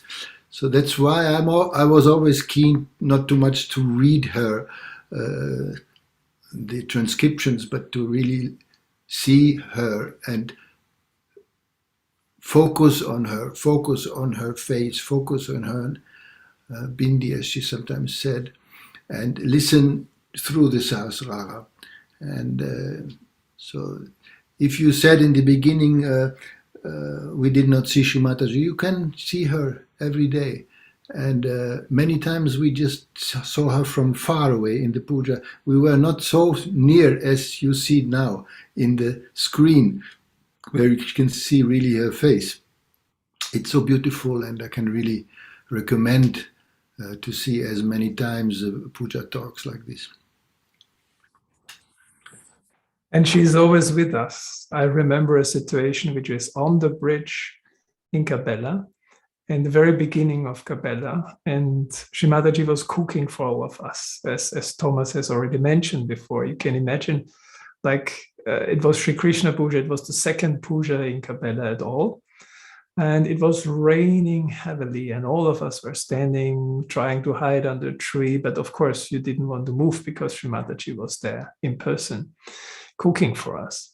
And then one yogi in the crowd, he took incense and gave made bandan to her in the crowd. And I think it might have been even Thomas. And then, although this was happening in the crowd and Shree Mataji was busy with cooking, all of a sudden she looked up and she made thank you to the one who did the bandan in the crowd with the incense. So whenever you stand in front of her altar, whatever you do, whatever little puja, whatever little offering you do, put in perfume oil, just doing with a candle a little bandan or incense, lightning incense for her. She knows what you're doing. She is there completely with you. All her attention is on you. And I think this is so important to know. And all our attention, all her attention is with us when we have our sometimes turbulences in the collective. She knows what everybody is doing. We should not be dishonest. We should always be pure in our heart when we have relationship with our brothers. There was one situation in Capella, in this meeting where I was allowed to be there, and she came out. And usually it was very light, but all of a sudden she became really serious. Like she was talking about something else. She changed the topic and she said, "You have to promise me one thing," talking to everybody in the room. "You have to promise me that you will not start fighting like all the other religions did." And then we said, yes, Shree Mataji. No. You have to promise me. So each one of us sitting there, we had to promise. Shree Mataji, we will not start to fight after the incarnation is gone. And everybody had to do that. And this we really have to bear in our hearts every time we feel that we have to react to a male, we have to react or somebody said something wrong to us. She knows, she hears, she listens. We are all her children, and this love that she mentioned and this friendship that Thomas mentioned, this is absolutely what we have to do. And our attention is so powerful. Like I had a situation in Greece, the music band, Nirmala Sangeetsarita, they played in Vienna. Shree Mataji was there for a program. Then Shree Mataji moved to Athens, again Athens. She moved to Athens, and there was supposed to be a Sri Mahalakshmi Puja in Hydra, beautiful island in Athens. And Shree Mataji told me that I should get the visas done for the musicians because they are meant to go back to Austria to play for the follow-up program on the next day. So I went through Athens through the whole day, and I couldn't achieve anything. Every door closed right in front of me. Every taxi did not take me. And it was like a nightmare. I was running like against an invisible wall. Nothing worked, and nothing, literally nothing worked. And then I came back in the evening, completely caught up to the hotel. And Shree Mataji said, call Wolfgang. So I had to call. And she said, so? And I said, Shree Mataji, sorry, I couldn't achieve anything. I couldn't get the visas. I couldn't, nothing. And she said, really? And then she said, call the musicians. Okay, we called the musicians. And then she started blasting them left and right. And I said, wow, what's happening? And then she said to me, you know what they did? I said, Shree Mataji, no. They gave Bandhan. They gave Bandhan because they wanted to be in the Puja and Hydra, but they should go back to Vienna. Now, tomorrow you do it. And again, she told them off. Next morning, I went to get the visas, and within half an hour, I was back. Nothing, everything was completely smooth. So what I learned from that, our attention is so powerful. If we as yogis think badly about somebody, all this power that all of you have, that all we have, will hit this yogi so hard. Although it might be against the desire of Shree Mataji, still it works because she has given these powers into our hands. She has given us these weapons, and we are so much obliged to use these weapons according to her desire. And she wants us to be friends. She wants us to be one. This is so important to remember.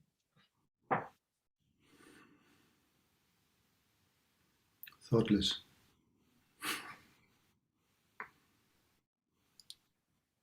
Those were extremely deep experiences. I want to add just one thing, Uncle. Like as I'm listening to all your experiences, this is the first time since my marriage in Kabela that I could feel my backbone so cool, filled with vibration. Vibrations are flowing through my system now. So thanks a lot, Uncle. Actually, my next question is regarding dreams because I only saw Shree Mataji in my dreams, and that's how she guided me. I was just wondering if you can talk about some of your experiences with Shree Mataji, how she has guided you directly and through your dreams. Well, I remember one talk also in the French puja where she said, suddenly I will be close to you when you don't expect it. I will sit next to you. I don't know. She made the talk in a very beautiful way, like usually. And really, I must say, I dreamt quite a lot of Shree Mataji in different circumstances. Sometimes the short moments, sometimes really waking up in a blissful state, and sometimes it was not herself. And there was a one moment in Calcutta where after her birthday there was a Shiva Puja announced, and so many yogis went there to Calcutta, and when I came there, when we left the plane, Shree Mataji was already outside of the plane. So we went into this hot air and we drove with the taxi inside of Calcutta. And I opened the window and it was already such a joy and such a feeling, same like Napoli, which is a very left-sided place.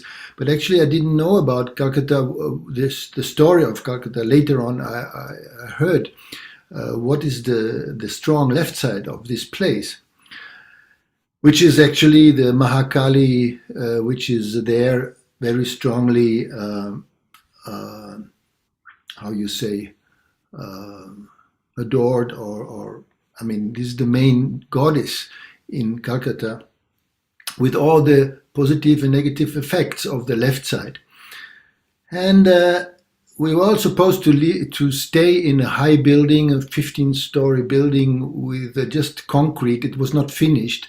And we all had our sleeping bags there and slept in that place. And well, I went to sleep and I had this dream which was so amazing, which, you know, in America you have these courts, these basketball courts, no, in the streets with these high fences. So this was before me, and suddenly there was a roar of a tiger in the back. And everybody was running helter-skelter like crazy and full of fear, running away. And I wanted to escape this tiger also. So I went up, crawled up this, this was a dream, I mean, I'm talking about the dream. I crawled up this fence and I didn't see the tiger, but I heard the roar. And then next scenery was that I looked in the slums of Calcutta. I mean, it's famous for that. And in dreams, sometimes you just, whatever you know about a place comes into your dream also. So it was a picture from looking on the slum huts from above. And there was a tremendous center heart and fear of this tiger. And suddenly one of these roofs opened somehow, and there was a black, real, completely black lady giving me the hand and saving me, so to say, from the tiger. And in this moment I woke up, and the state of depth and bliss was, for 1 hour I was sitting on my sleeping bag. I mean, just tears of joy, just pure.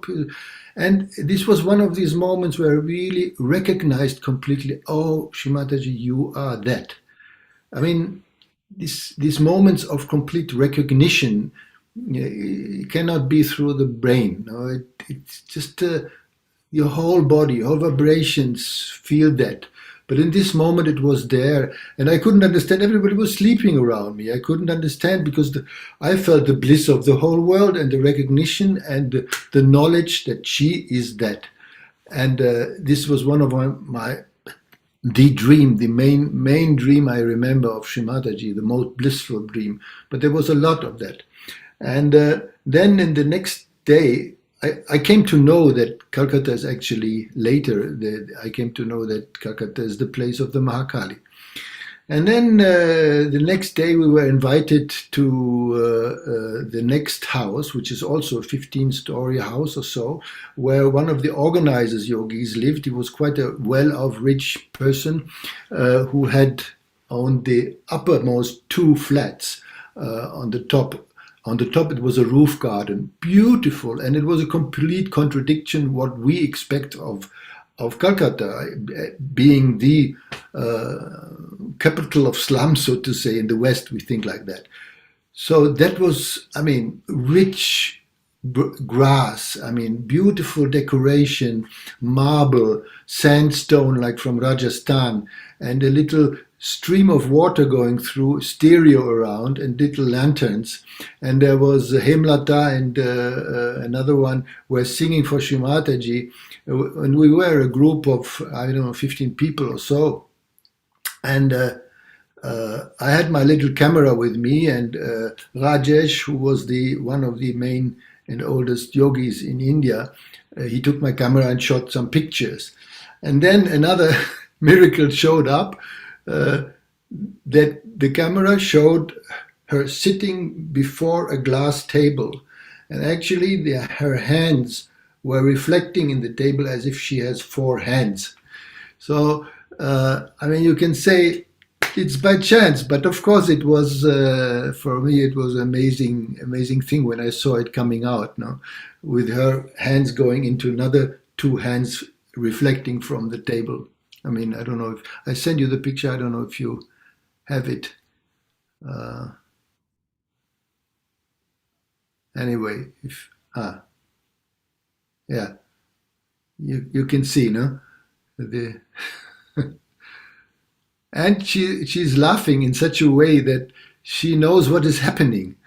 You see, if you see her face, Shree Mataji is like enjoying her own games. And sometimes it was like this. And also the puja itself was an amazing Shiva puja. As it was, this man was quite rich and he invested in a beautiful decoration made out of mud, which is the famous art in Bengal. And one of the most amazing surroundings of the puja stage. I don't know if I send it to you, you can show it maybe.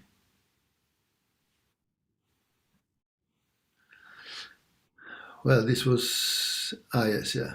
It's just a part, and you see all on the left side, these kind of patterns of clay. And it was much bigger than this photo shows.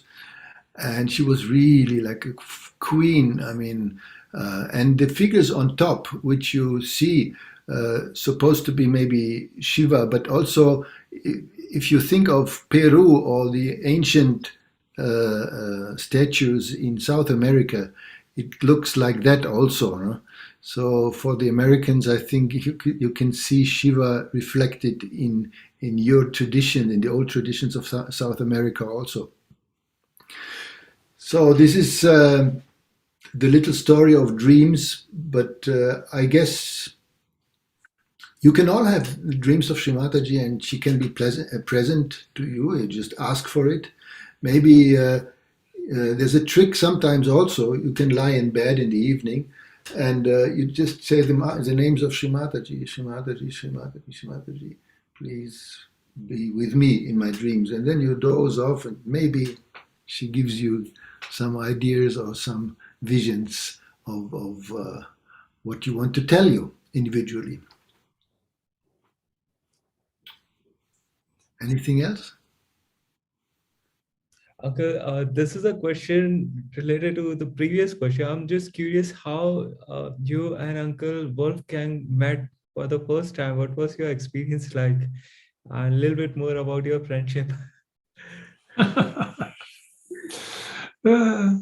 I can't even remember when it started, Thomas, but I just know that you are so dear to me, and that whenever I see you, I just I'm so happy, and you are such a beautiful personality. I can't remember exactly when it started. Do you? Well, I can say we knew each other since long, but Wolfgang was so busy. I mean, he's one of these leaders who was always with his people, always busy, even filming and bringing the films back to the people at home.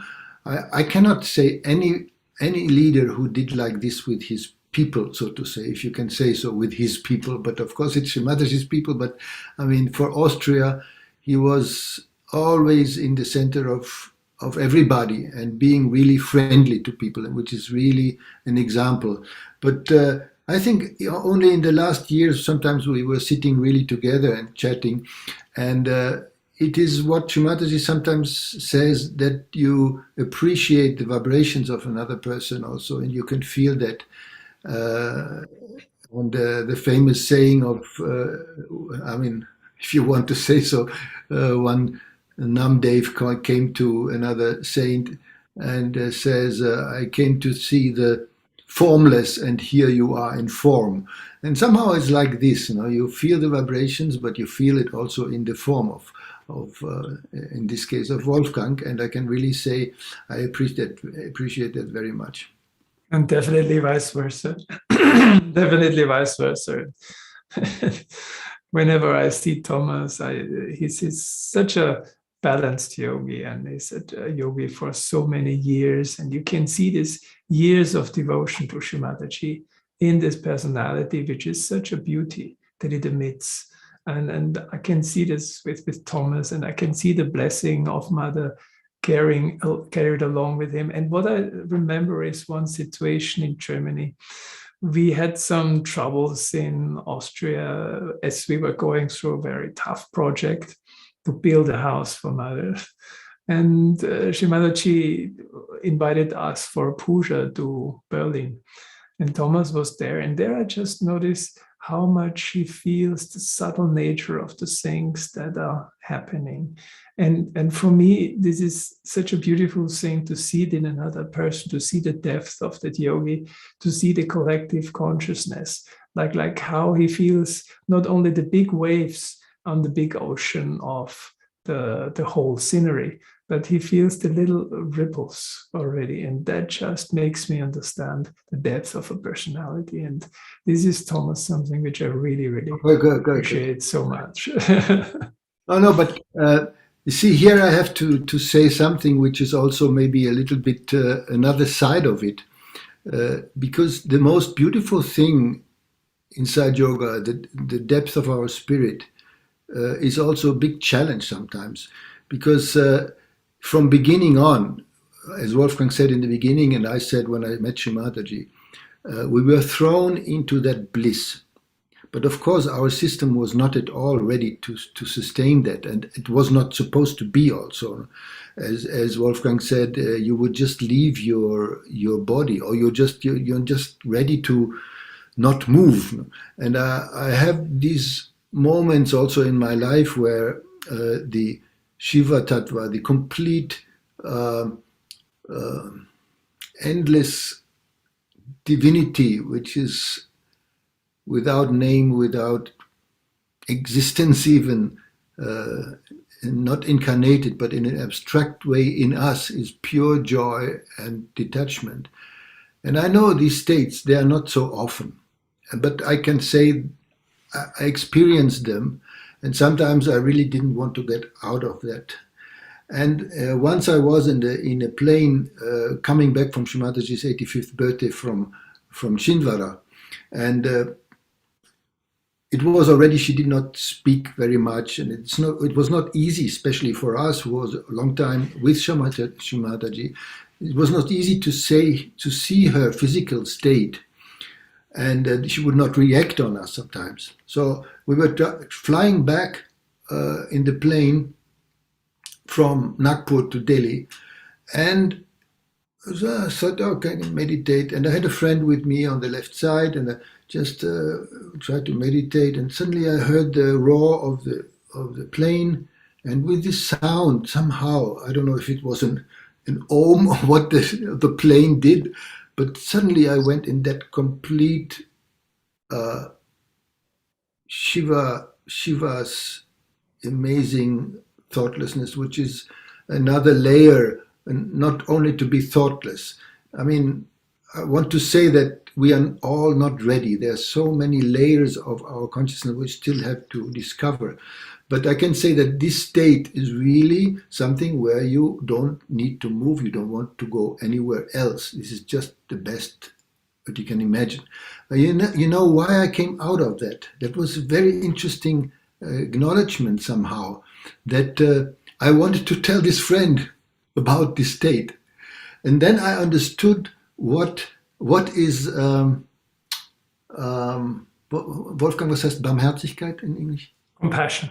Compassion. What is compassion? That you cannot live in a very deep state alone. You know, we are all combined so much. And compassion is that you want to share this somehow.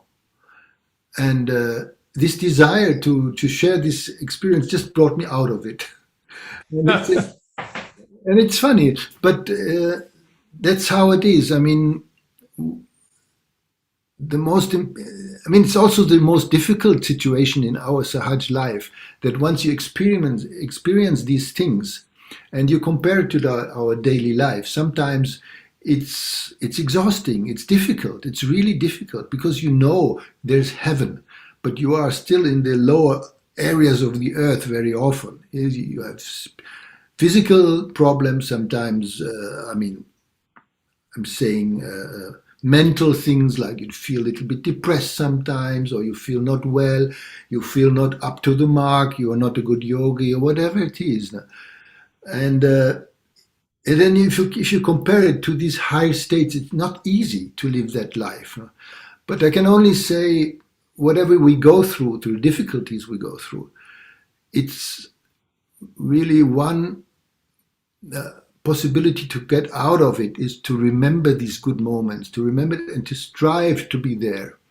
And this is I would say, the mantra of all those who want to go on in Sahaja Yoga. Just go on, because it's an endless journey, and we cannot expect to be perfect in our, though it is better and better, I'm not complaining, but we will not jump into that heights immediately. I don't know if the end of our life, I don't know, but let's see. Wow. I just, while you were talking, something came into my mind.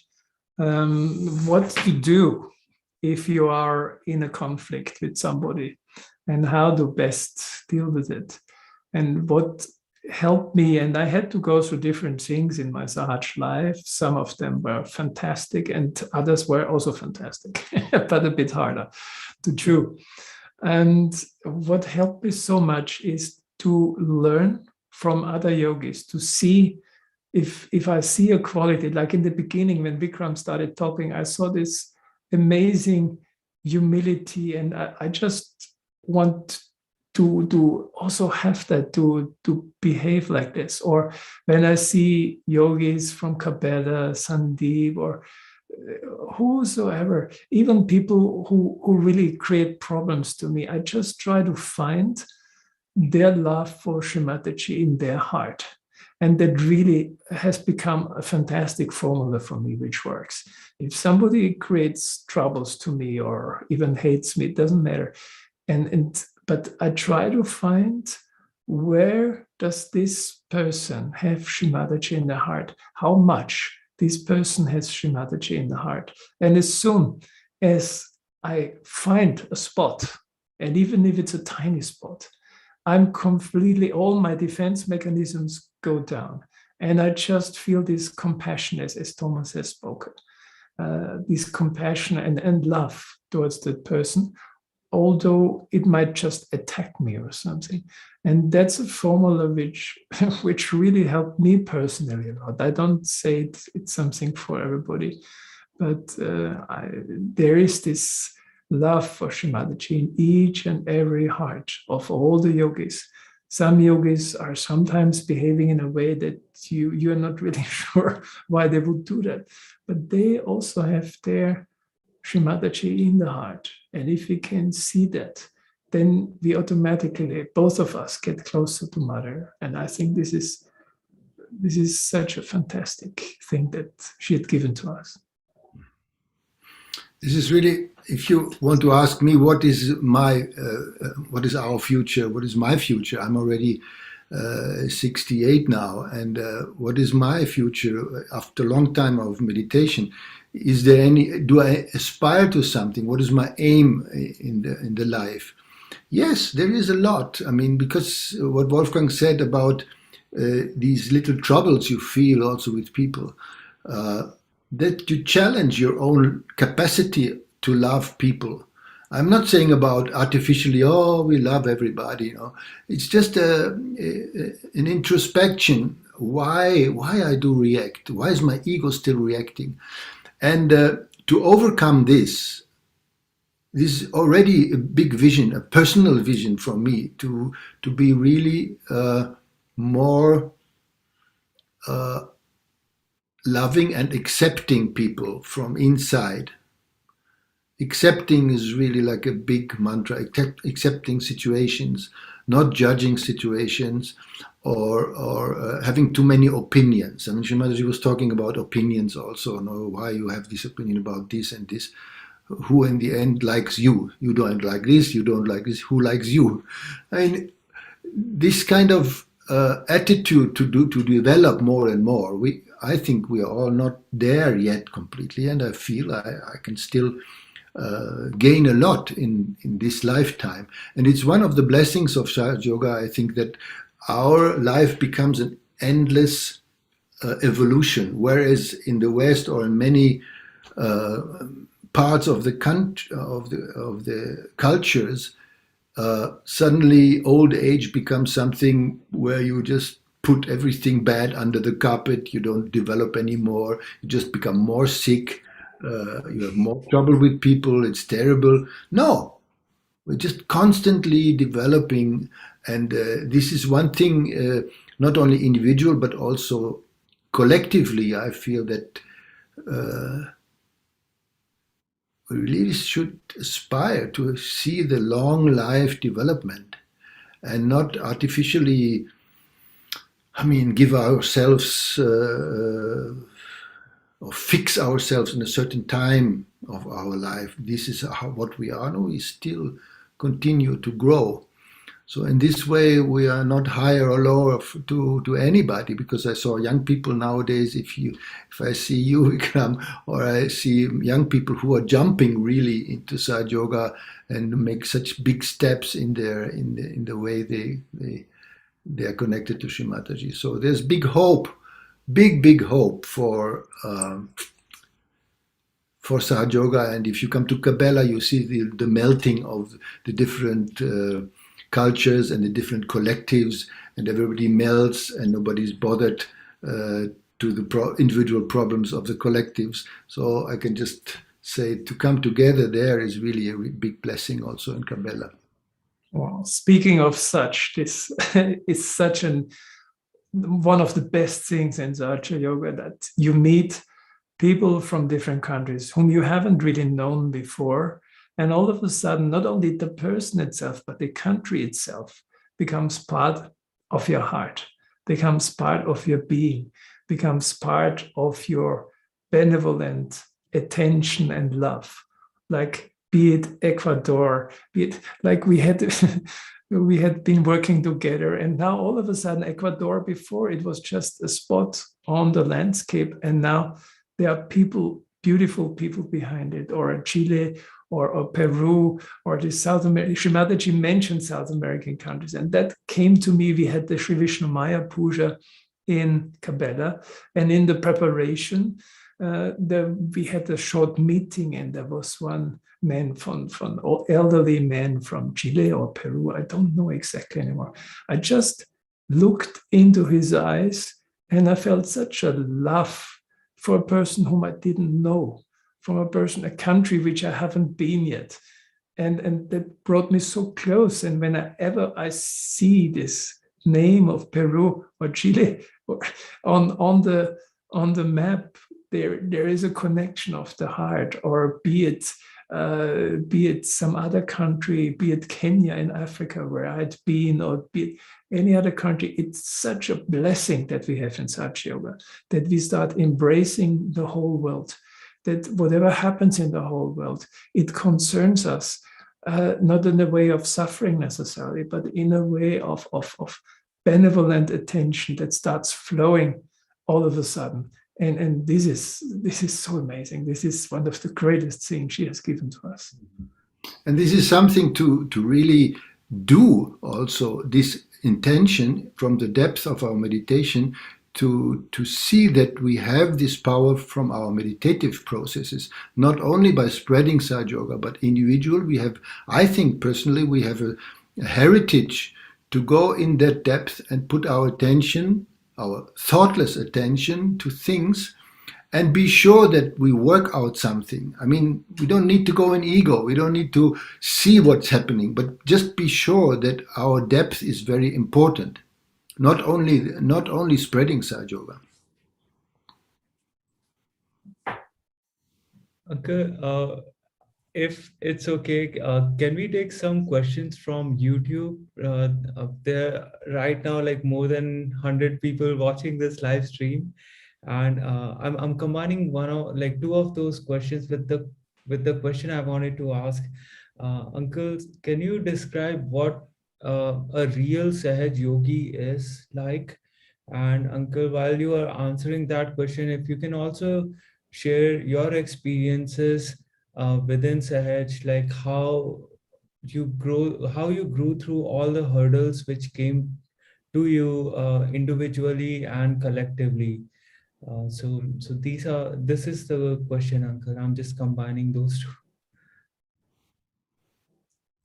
Wolfie? Yeah, I hope I will become a real Sahaja yogi once. That would be good. I mean, yeah, it's a long way. It's really a long way. This is the first moment where you feel the vibrations, where you are baffled and say, "Wow, this is amazing!" And then after a while, you're getting used to it, and then after you get used to it, then the workout starts. And we got all this, and I understand it that way, to clear all our chakras one by one. And our life brings us into a situation where we have to face all our qualities and all our shortcomings and slowly work it out. And in a way that which is still gentle. Shree Mataji is so sweet to us. And even if we have some ego sometimes, she still is sweet to us. Like I remember one puja in 2002 for Sasvara Day. Shree Mataji blessed us that we can perform the Sasvara Day together with Germany so many times and with other countries around our area like Hungary, Czech Republic, Slovakia, Slovenia, and all those. They are always on board. And this certain puja, apparently we had a bit of an ego with us. The way it felt to me was like, okay, I know this, okay, I know how to do this and to organize this. And then Shree Mataji was really not happy with us. And then she didn't come for leaving program. And that was shattering for all of us. And then in the puja speech, she gave a speech like addressing the right side that we had within ourselves, the ego that we had collected. And this speech, although it was such a tough moment, because if you feel that mother is not happy, it's the worst thing to happen ever. But the fact that it happened, it helped me personally and so many other people so much to transcend these subtleties of the right side, of the ego when it comes in. So now when it comes in, that much better I can identify it and I can start laughing about it and noticing it and introspecting it. And it wouldn't have happened if we hadn't gone through that situation, which at the moment when it happened was really, really bad. So this is the growing process that I feel in Sahaj, that she leads us step by step into situations where we have a problem, then we dive through the problem, and by going through the problem, we learn. And by this learning, we do not learn only for ourselves, but this goes into collective consciousness, into collective unconscious. And other people will be able to go the same way much quicker. Like if I remember in the beginning of Sahaj, how long it took us to really understand a little bit more. And Shree Mataji was so compassionate with us, so stupidly hanging in our conditionings and ego. Still we do, but now on a more subtle level. But she was so compassionate with us. And this is the growing process I see. We open automatically a door for others to walk through, that they can walk much faster. And I think that's the growing process. We grow individually, and also it might help a little bit to the collective. I think so. Well, Wolfgang, if I can add, if I understood the question is also the question what we should be as a Sahaja yogi. And one main thing is to be authentic. We can only start from where we are. Otherwise, sometimes I took the example that if a 100-meter runner would stand in the blocks in the mud and starts running, he would not come very fast. So you have to stand on firm ground what you are to go on. Accept also what you are in this moment. Accept yourself, love yourself. And the other thing is to say, I mean, in the end, the knowledge of Sahaja Yoga is very old. I mean, the knowledge of chakras, all these Shankaracharyas told about this, Yaneshwara told about it.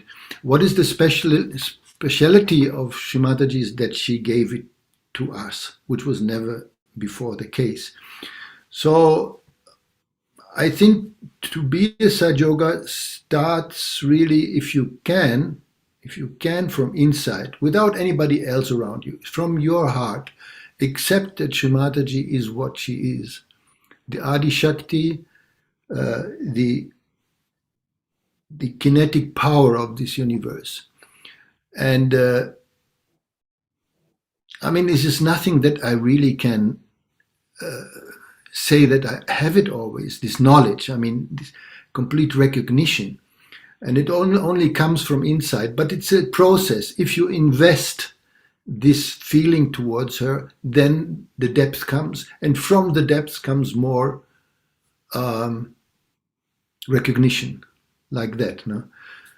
And I must say, I had difficulty sometimes with the rituals in Sahaja Yoga.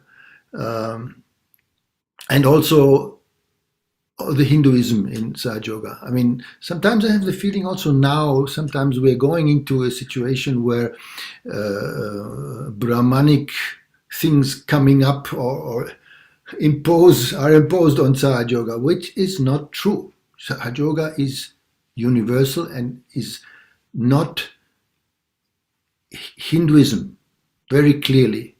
And I took a long time to accept, because we are Western, we were not religious people, to accept that what Christ means. And now we are on Christmas, and she told us about it. And one time I was a little bit fed up with all this kind of talking about gods. I have to pull my ears, talking about as if they're sitting next door, judging on us. We have to understand all this. No, I had the feeling that I was not religious. I didn't know Christ. She gave the knowledge of Christ to me. And then I told her once, I said to her once, Shree Mataji, I don't know Christ. I never met Sri Rama. I just know you. And she said, yeah, that's also good.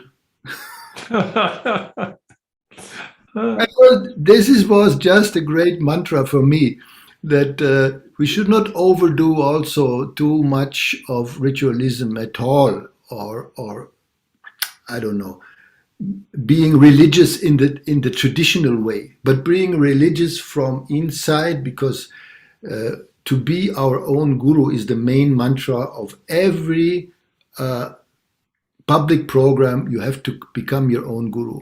This is the beauty of Sahaja Yoga. If we can become that, we understand religion, the Vishva Nirmala Dharma from inside, and only through that.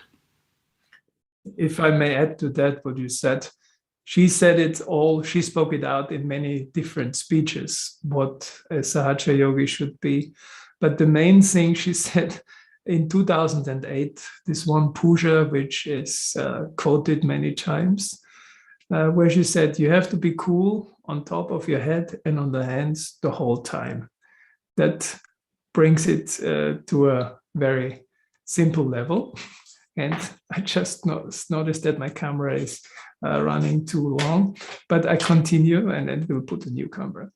So that brings it back to feel cool all the time on the head and on the hands. And for that, we need to be in thoughtless awareness. And a very good friend of mine, Gregoire, like he was the one yogi who helped me to grow in the beginning in Vienna. And in the beginning, he used to say all the time, don't play games. So when we had our meetings, he used to say always, don't play games. And I think this is so important even nowadays, that we don't play games, that we are honest people. So I've just rearranged a new camera because the old one stopped.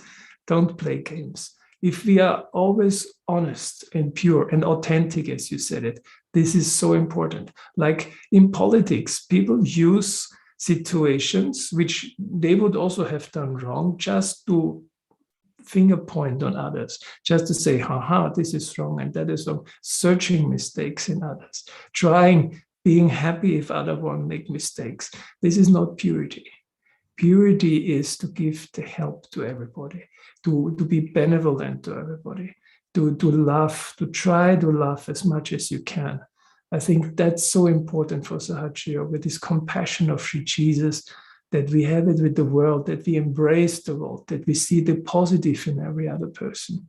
And thoughtless awareness helps us in that.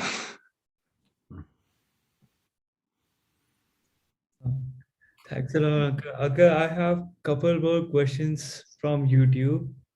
There's one question which is more regarding decision making.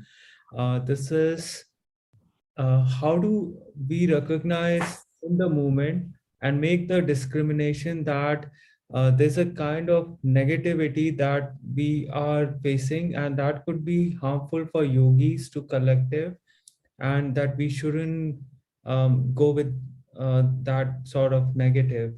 So, Anka, I can relate to it because my wife thinks I'm vibration zombie because I check vibrations a lot. But how could we do that? Like, how could we recognize negativity and handle it before making something big, like a big mistake that we regret? May I? May I say something? This is a really interesting question. Once we were shifting the kitchen in Cabela to the inbuilt kitchen inside the new kitchen to be. And I think we did it 2-3 times. Shree Mataji was supervising the thing. And then it was all ready, and she said, no, other way around. So this simple thing says, firstly, one thing, life is a lot of try and error. So one should not always ask, for my opinion, not always ask vibrations. I mean, ask God about your job. Who is interesting what your job you do? Ask about, I don't know, where I go tomorrow, what shall I shop, what should I buy? This is, I mean, Bandhans in this regard, I'm quite skeptical if you get always the right answer. But on the other side, I really strongly believe in watching the show. It means if you have difficulties in collective, go in that state of watching with benevolence what's going to happen. Go in thoughtlessness. And if you want to buy a trouser in the next shop, don't fix yourself completely on this kind of fashion or what you want to buy, but go there, oh, I want to buy this. And you find really the jackpot. I so often happened to me. I mean, Shree Mataji also said so often, but it happened to me very often that you just go somewhere and you find just the best thing if you don't fix yourself completely. And as soon as you give bandhan for things too much, you don't try to give it into the Param Chaitanya, but you try to manipulate Param Chaitanya. Please do it as I wish. And this is the subtle trick in the bandhan giving. But I think to be again watching the show, being attentive but accepting is a big possibility to change things also, which are maybe negative. Wow. Yeah. What that's so important. What I would like to add also is that we have been in many situations finding the vibrations in the collective about a certain issue, like you have a council meeting or whatsoever meeting, and there are different ways of how people try to find the way. Some people they want to check with chits and write things into it and then check the vibrations without knowing what is inside, which has a charm. But what I found out helps a lot is this spontaneous way to use the vibrations. For example, if you sit in a circle, the first thing we should have is to be in the Sahasrara, to be thoughtless. The second thing is, if you come with a certain opinion, as Thomas has mentioned already, and if you just try to find out how you can convince others about your opinion, the vibrations stop working and telling you the real thing. And the third thing is that when we talk in a group, for example, to find a solution, as soon as somebody speaks out, whatever comes from the connection to the divine, which is the truth, everybody in the room just feels it. It just stands in the room like the truth if people are connected. And if we are on that subtle level to feel it, this is like it stands, like the vibrations just stand in the room. They're so clear. Either you open your hands or you don't open the hands. Either you feel it somewhere or not. You feel it inside. You feel the truth as the truth.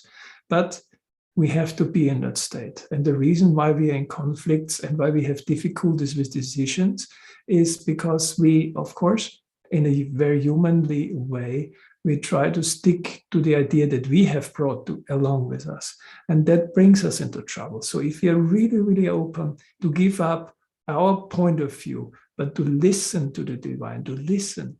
When we talk, we are not talking to each other, but we talk like in the presence of Shree Mataji, to bring her ideas and just to see for what idea would she nod her head, would she say yes. And when we are in a meeting, we will feel in vibrations whenever the yes of the divine comes. It's obvious, it's clear. As long as we are able to put aside our ego and superego.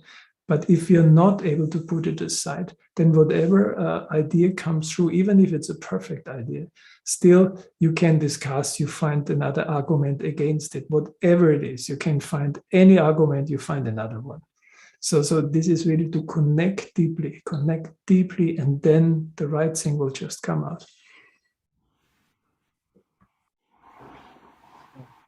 Okay. Actually, recently I heard this talk about identification, and Shree Mataji talked about 3-4 of them. Biggest one being identification based on religion, then based on skin color, then based on country, and then Shree Mataji was saying don't have these identification, and they really help. And I realized I was really reactive person, so I'm slowly trying to identify my own identifications and de-identifying myself. So that's also helping us. And I don't know why I brought this up, but I thought I should just say it. Uncle, actually, next question is that this is from Alice, and she wants to know if today's seekers they could rise to the heights or go deeper to the depths of a true Sahaja Yogis. Uncle, we all have this question. We haven't seen Shree Mataji in person. So can we achieve those states, and what are your suggestions for us? Absolutely, everybody can achieve the states. That's the fantastic thing about Sahaja Yoga. Whatever some of us had been allowed to go through, to be, like you would say, the foundation stones. The foundation stones are a bit rough, they're a bit bulky. Now maybe the most subtle people are coming in, and whatever road is prepared, everybody can drive on it. And this is Shree Mataji's work. She was using her instruments, which were the yogis at that time, at former time. But now the path is paved and people can move on that path. Yes, of course, this is a collective happening, I feel. This is made for the collective. It's not for individuals. It's made for everybody to walk through it, to walk this way and to achieve it. She wants the whole world to get it. That's my conviction. Look at Mr. Ali, who is organizing with us. 1 year he's in Sahaja Yoga, and I rarely met somebody with such depth after so short time. We met in Cabela, and that's how we came to meet each other. And if people are like this can grow so fast, there's fantastic hope, and I'm quite sure everybody who's keen can do it. But you just have to be keen and go for it. That's all. Uh, Uncle, thanks a lot for that answer. And Uncle, I just want to have a time check before I go to next question, because I can just keep asking question. I'm in a state of bliss. I'm intoxicated with vibrations right now, but I just want to make sure that it's okay for you, because it's almost like 3 hours. And can I ask a few questions, or would you like to continue on some other day as well with the session? I don't know what you planned it to. I don't know what Thomas says, but I would say if 3 hours for me is fine. If it's much longer, probably it will be too long for people too. Thomas, what do you say? Yeah, at one point, people will check out. But for me, it's nice. But I mean, maybe one more question, and then let's see how we finish. Uncle, so this is one of the questions which we intended to ask you initially, and this is more about what are your aims for yourself and for the collective? Well, this we already answered quite a lot, no? This the aim of our life is just to grow and grow and grow, to overcome those things which are remaining, and there's still a lot. So don't worry. I mean, we are on the same boat. But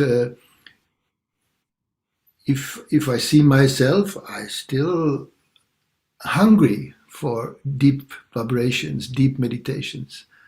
And I think Shree Mataji said once that you can be greedy for vibrations. Yes, yes, I'm really greedy for the deeper states. And it's not always that I can go in meditation so easily that, oh, it's so blissful.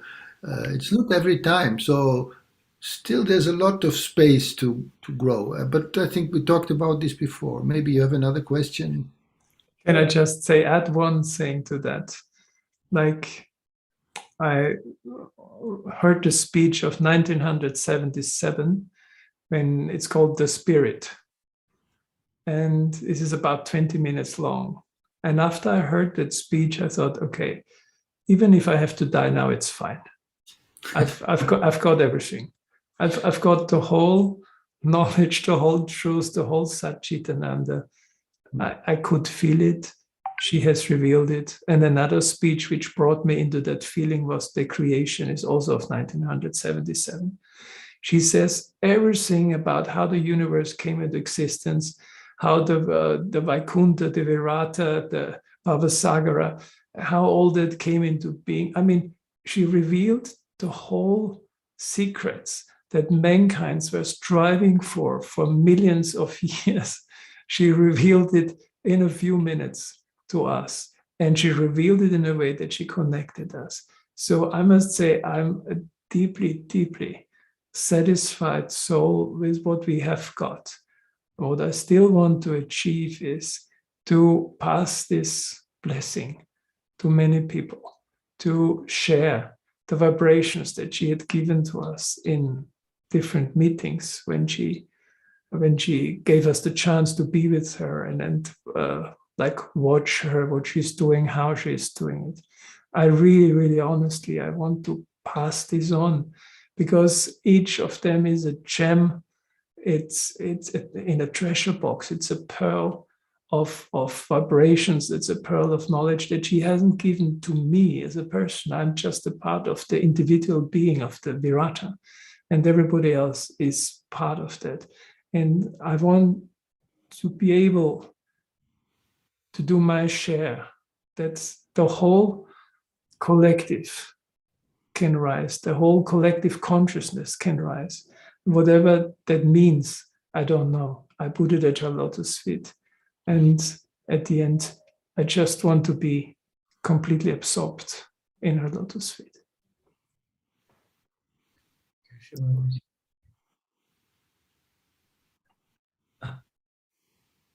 Uncle, I cannot ask any more questions after that thought. So, Uncle, maybe it's up to you and Uncle Thomas how you would like to end this session. I was hoping we can have some meditation together and some music as well. So it's up to you. Actually, there was one situation. I also brought a guitar. There was one situation once in a plane, and we were going from Agadir in Morocco back to Austria, and I had this moment when I was it was early morning, 4:00 flight. I think we first went to Casablanca, and when we went through the clouds early morning, a little bit tired, all of a sudden I fell into this Shiva state. It's interesting that Thomas told about this. In the plane. Yes, it's so amazing. I completely fell into this state of Shri Shiva, and there was a melody which came into my head. And I want to share this, and maybe this can be the starting of a meditation.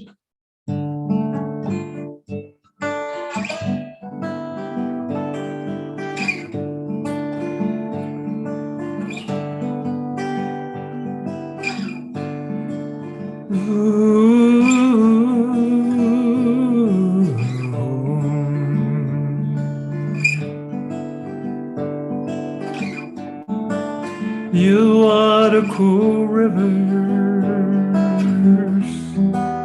I've been searching for. You are the cool love stream I've been searching all my life. And I'll be running 1,000 miles and miles and miles and miles just to seek the truth. But now the time has come that I found you, you've got me. I see the mirror in my hand, 'cause I found you at last. My life is turning to its best, and the tears of joy are trickling from my eyes. And I never want to be changed again to the life I've left before. All these useless habits and useless fears you have taken away from me. La la la la.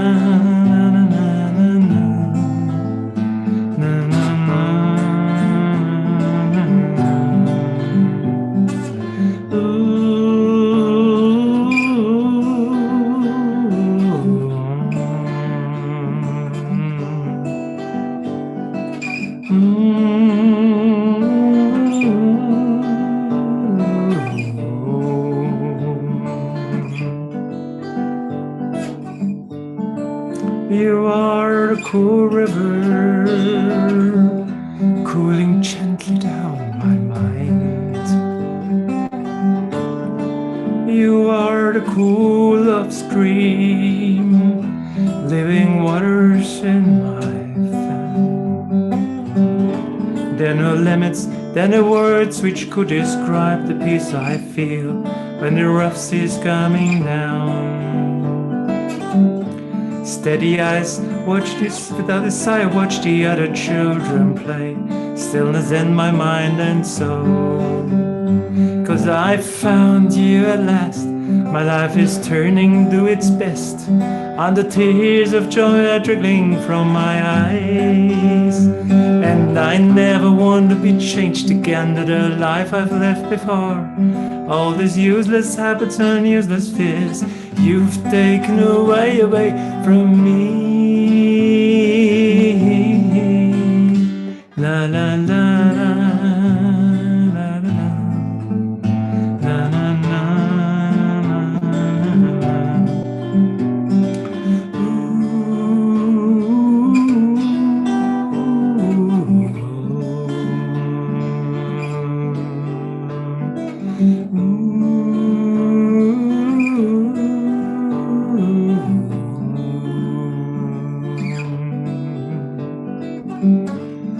You are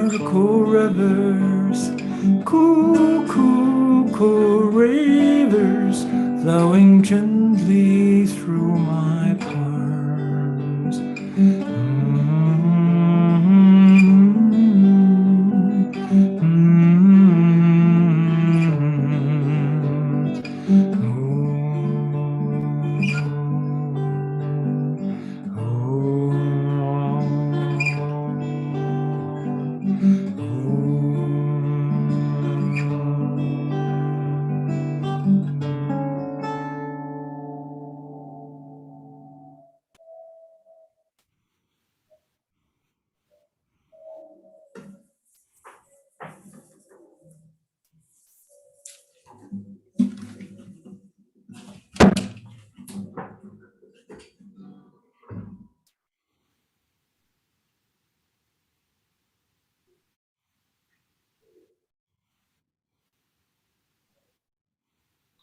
Maybe let us just, all of us who are on this call, keep the attention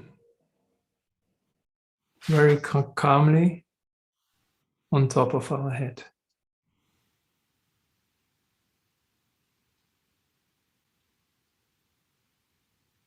And each one of our Sahasrara melts into one another.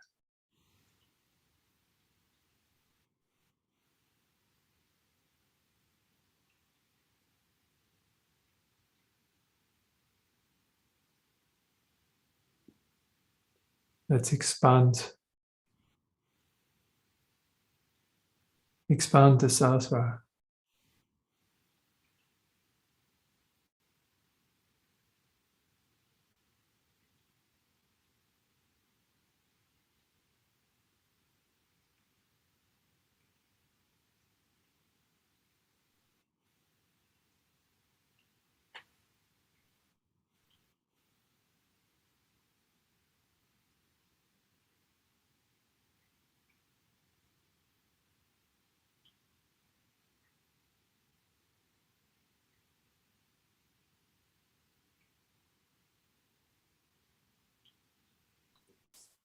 And through our Sahasrara, let us feel the Sahasrara of everybody. We all one.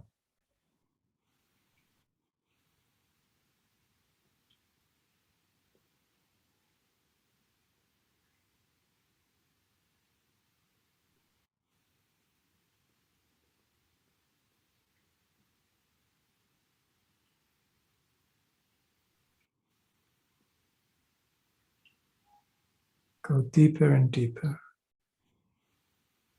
The door is open.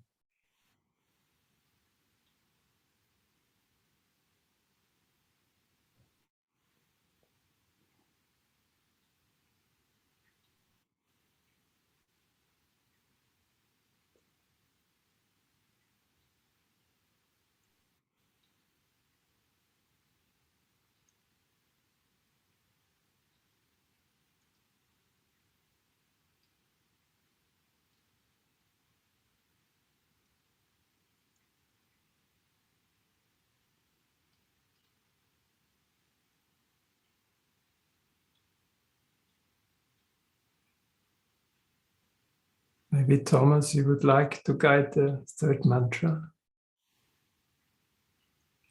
The 3 mantras. Maybe the third, I don't know. So Shree Mataji's mantra.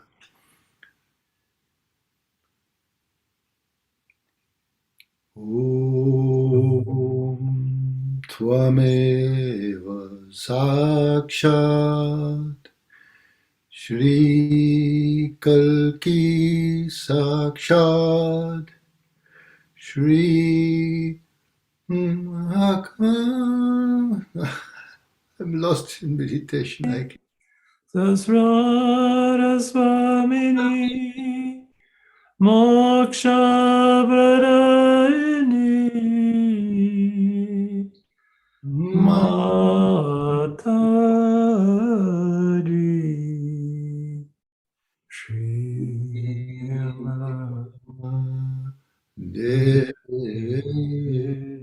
Namo Shri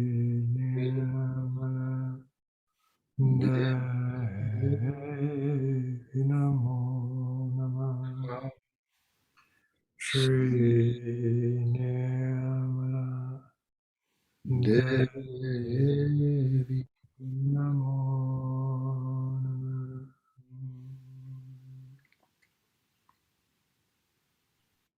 Jai Shri Mataji.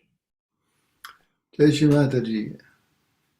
No fear should be within us and without, especially in this time. Thank you so much for this occasion, which is such a blessing for us to remember and to think of what we're still going to have, we're still going to be, which blessing we have had, and we will have. Jai Shri Mataji.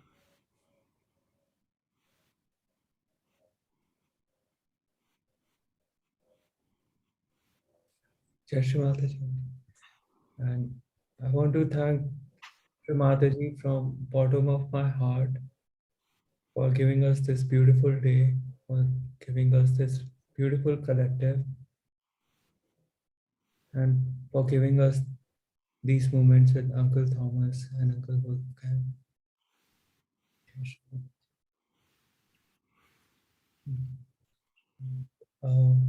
I just have one more announcement for everyone who's watching. So we have moved Uncle Akbar's session for the weekend, and we will follow up on that session, and the stream of this video would be available on YouTube channel. And yeah,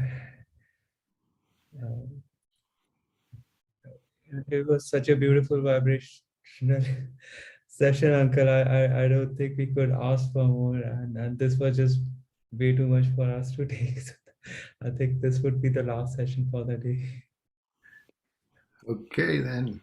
Thank you so much. Thank you so much for organizing this.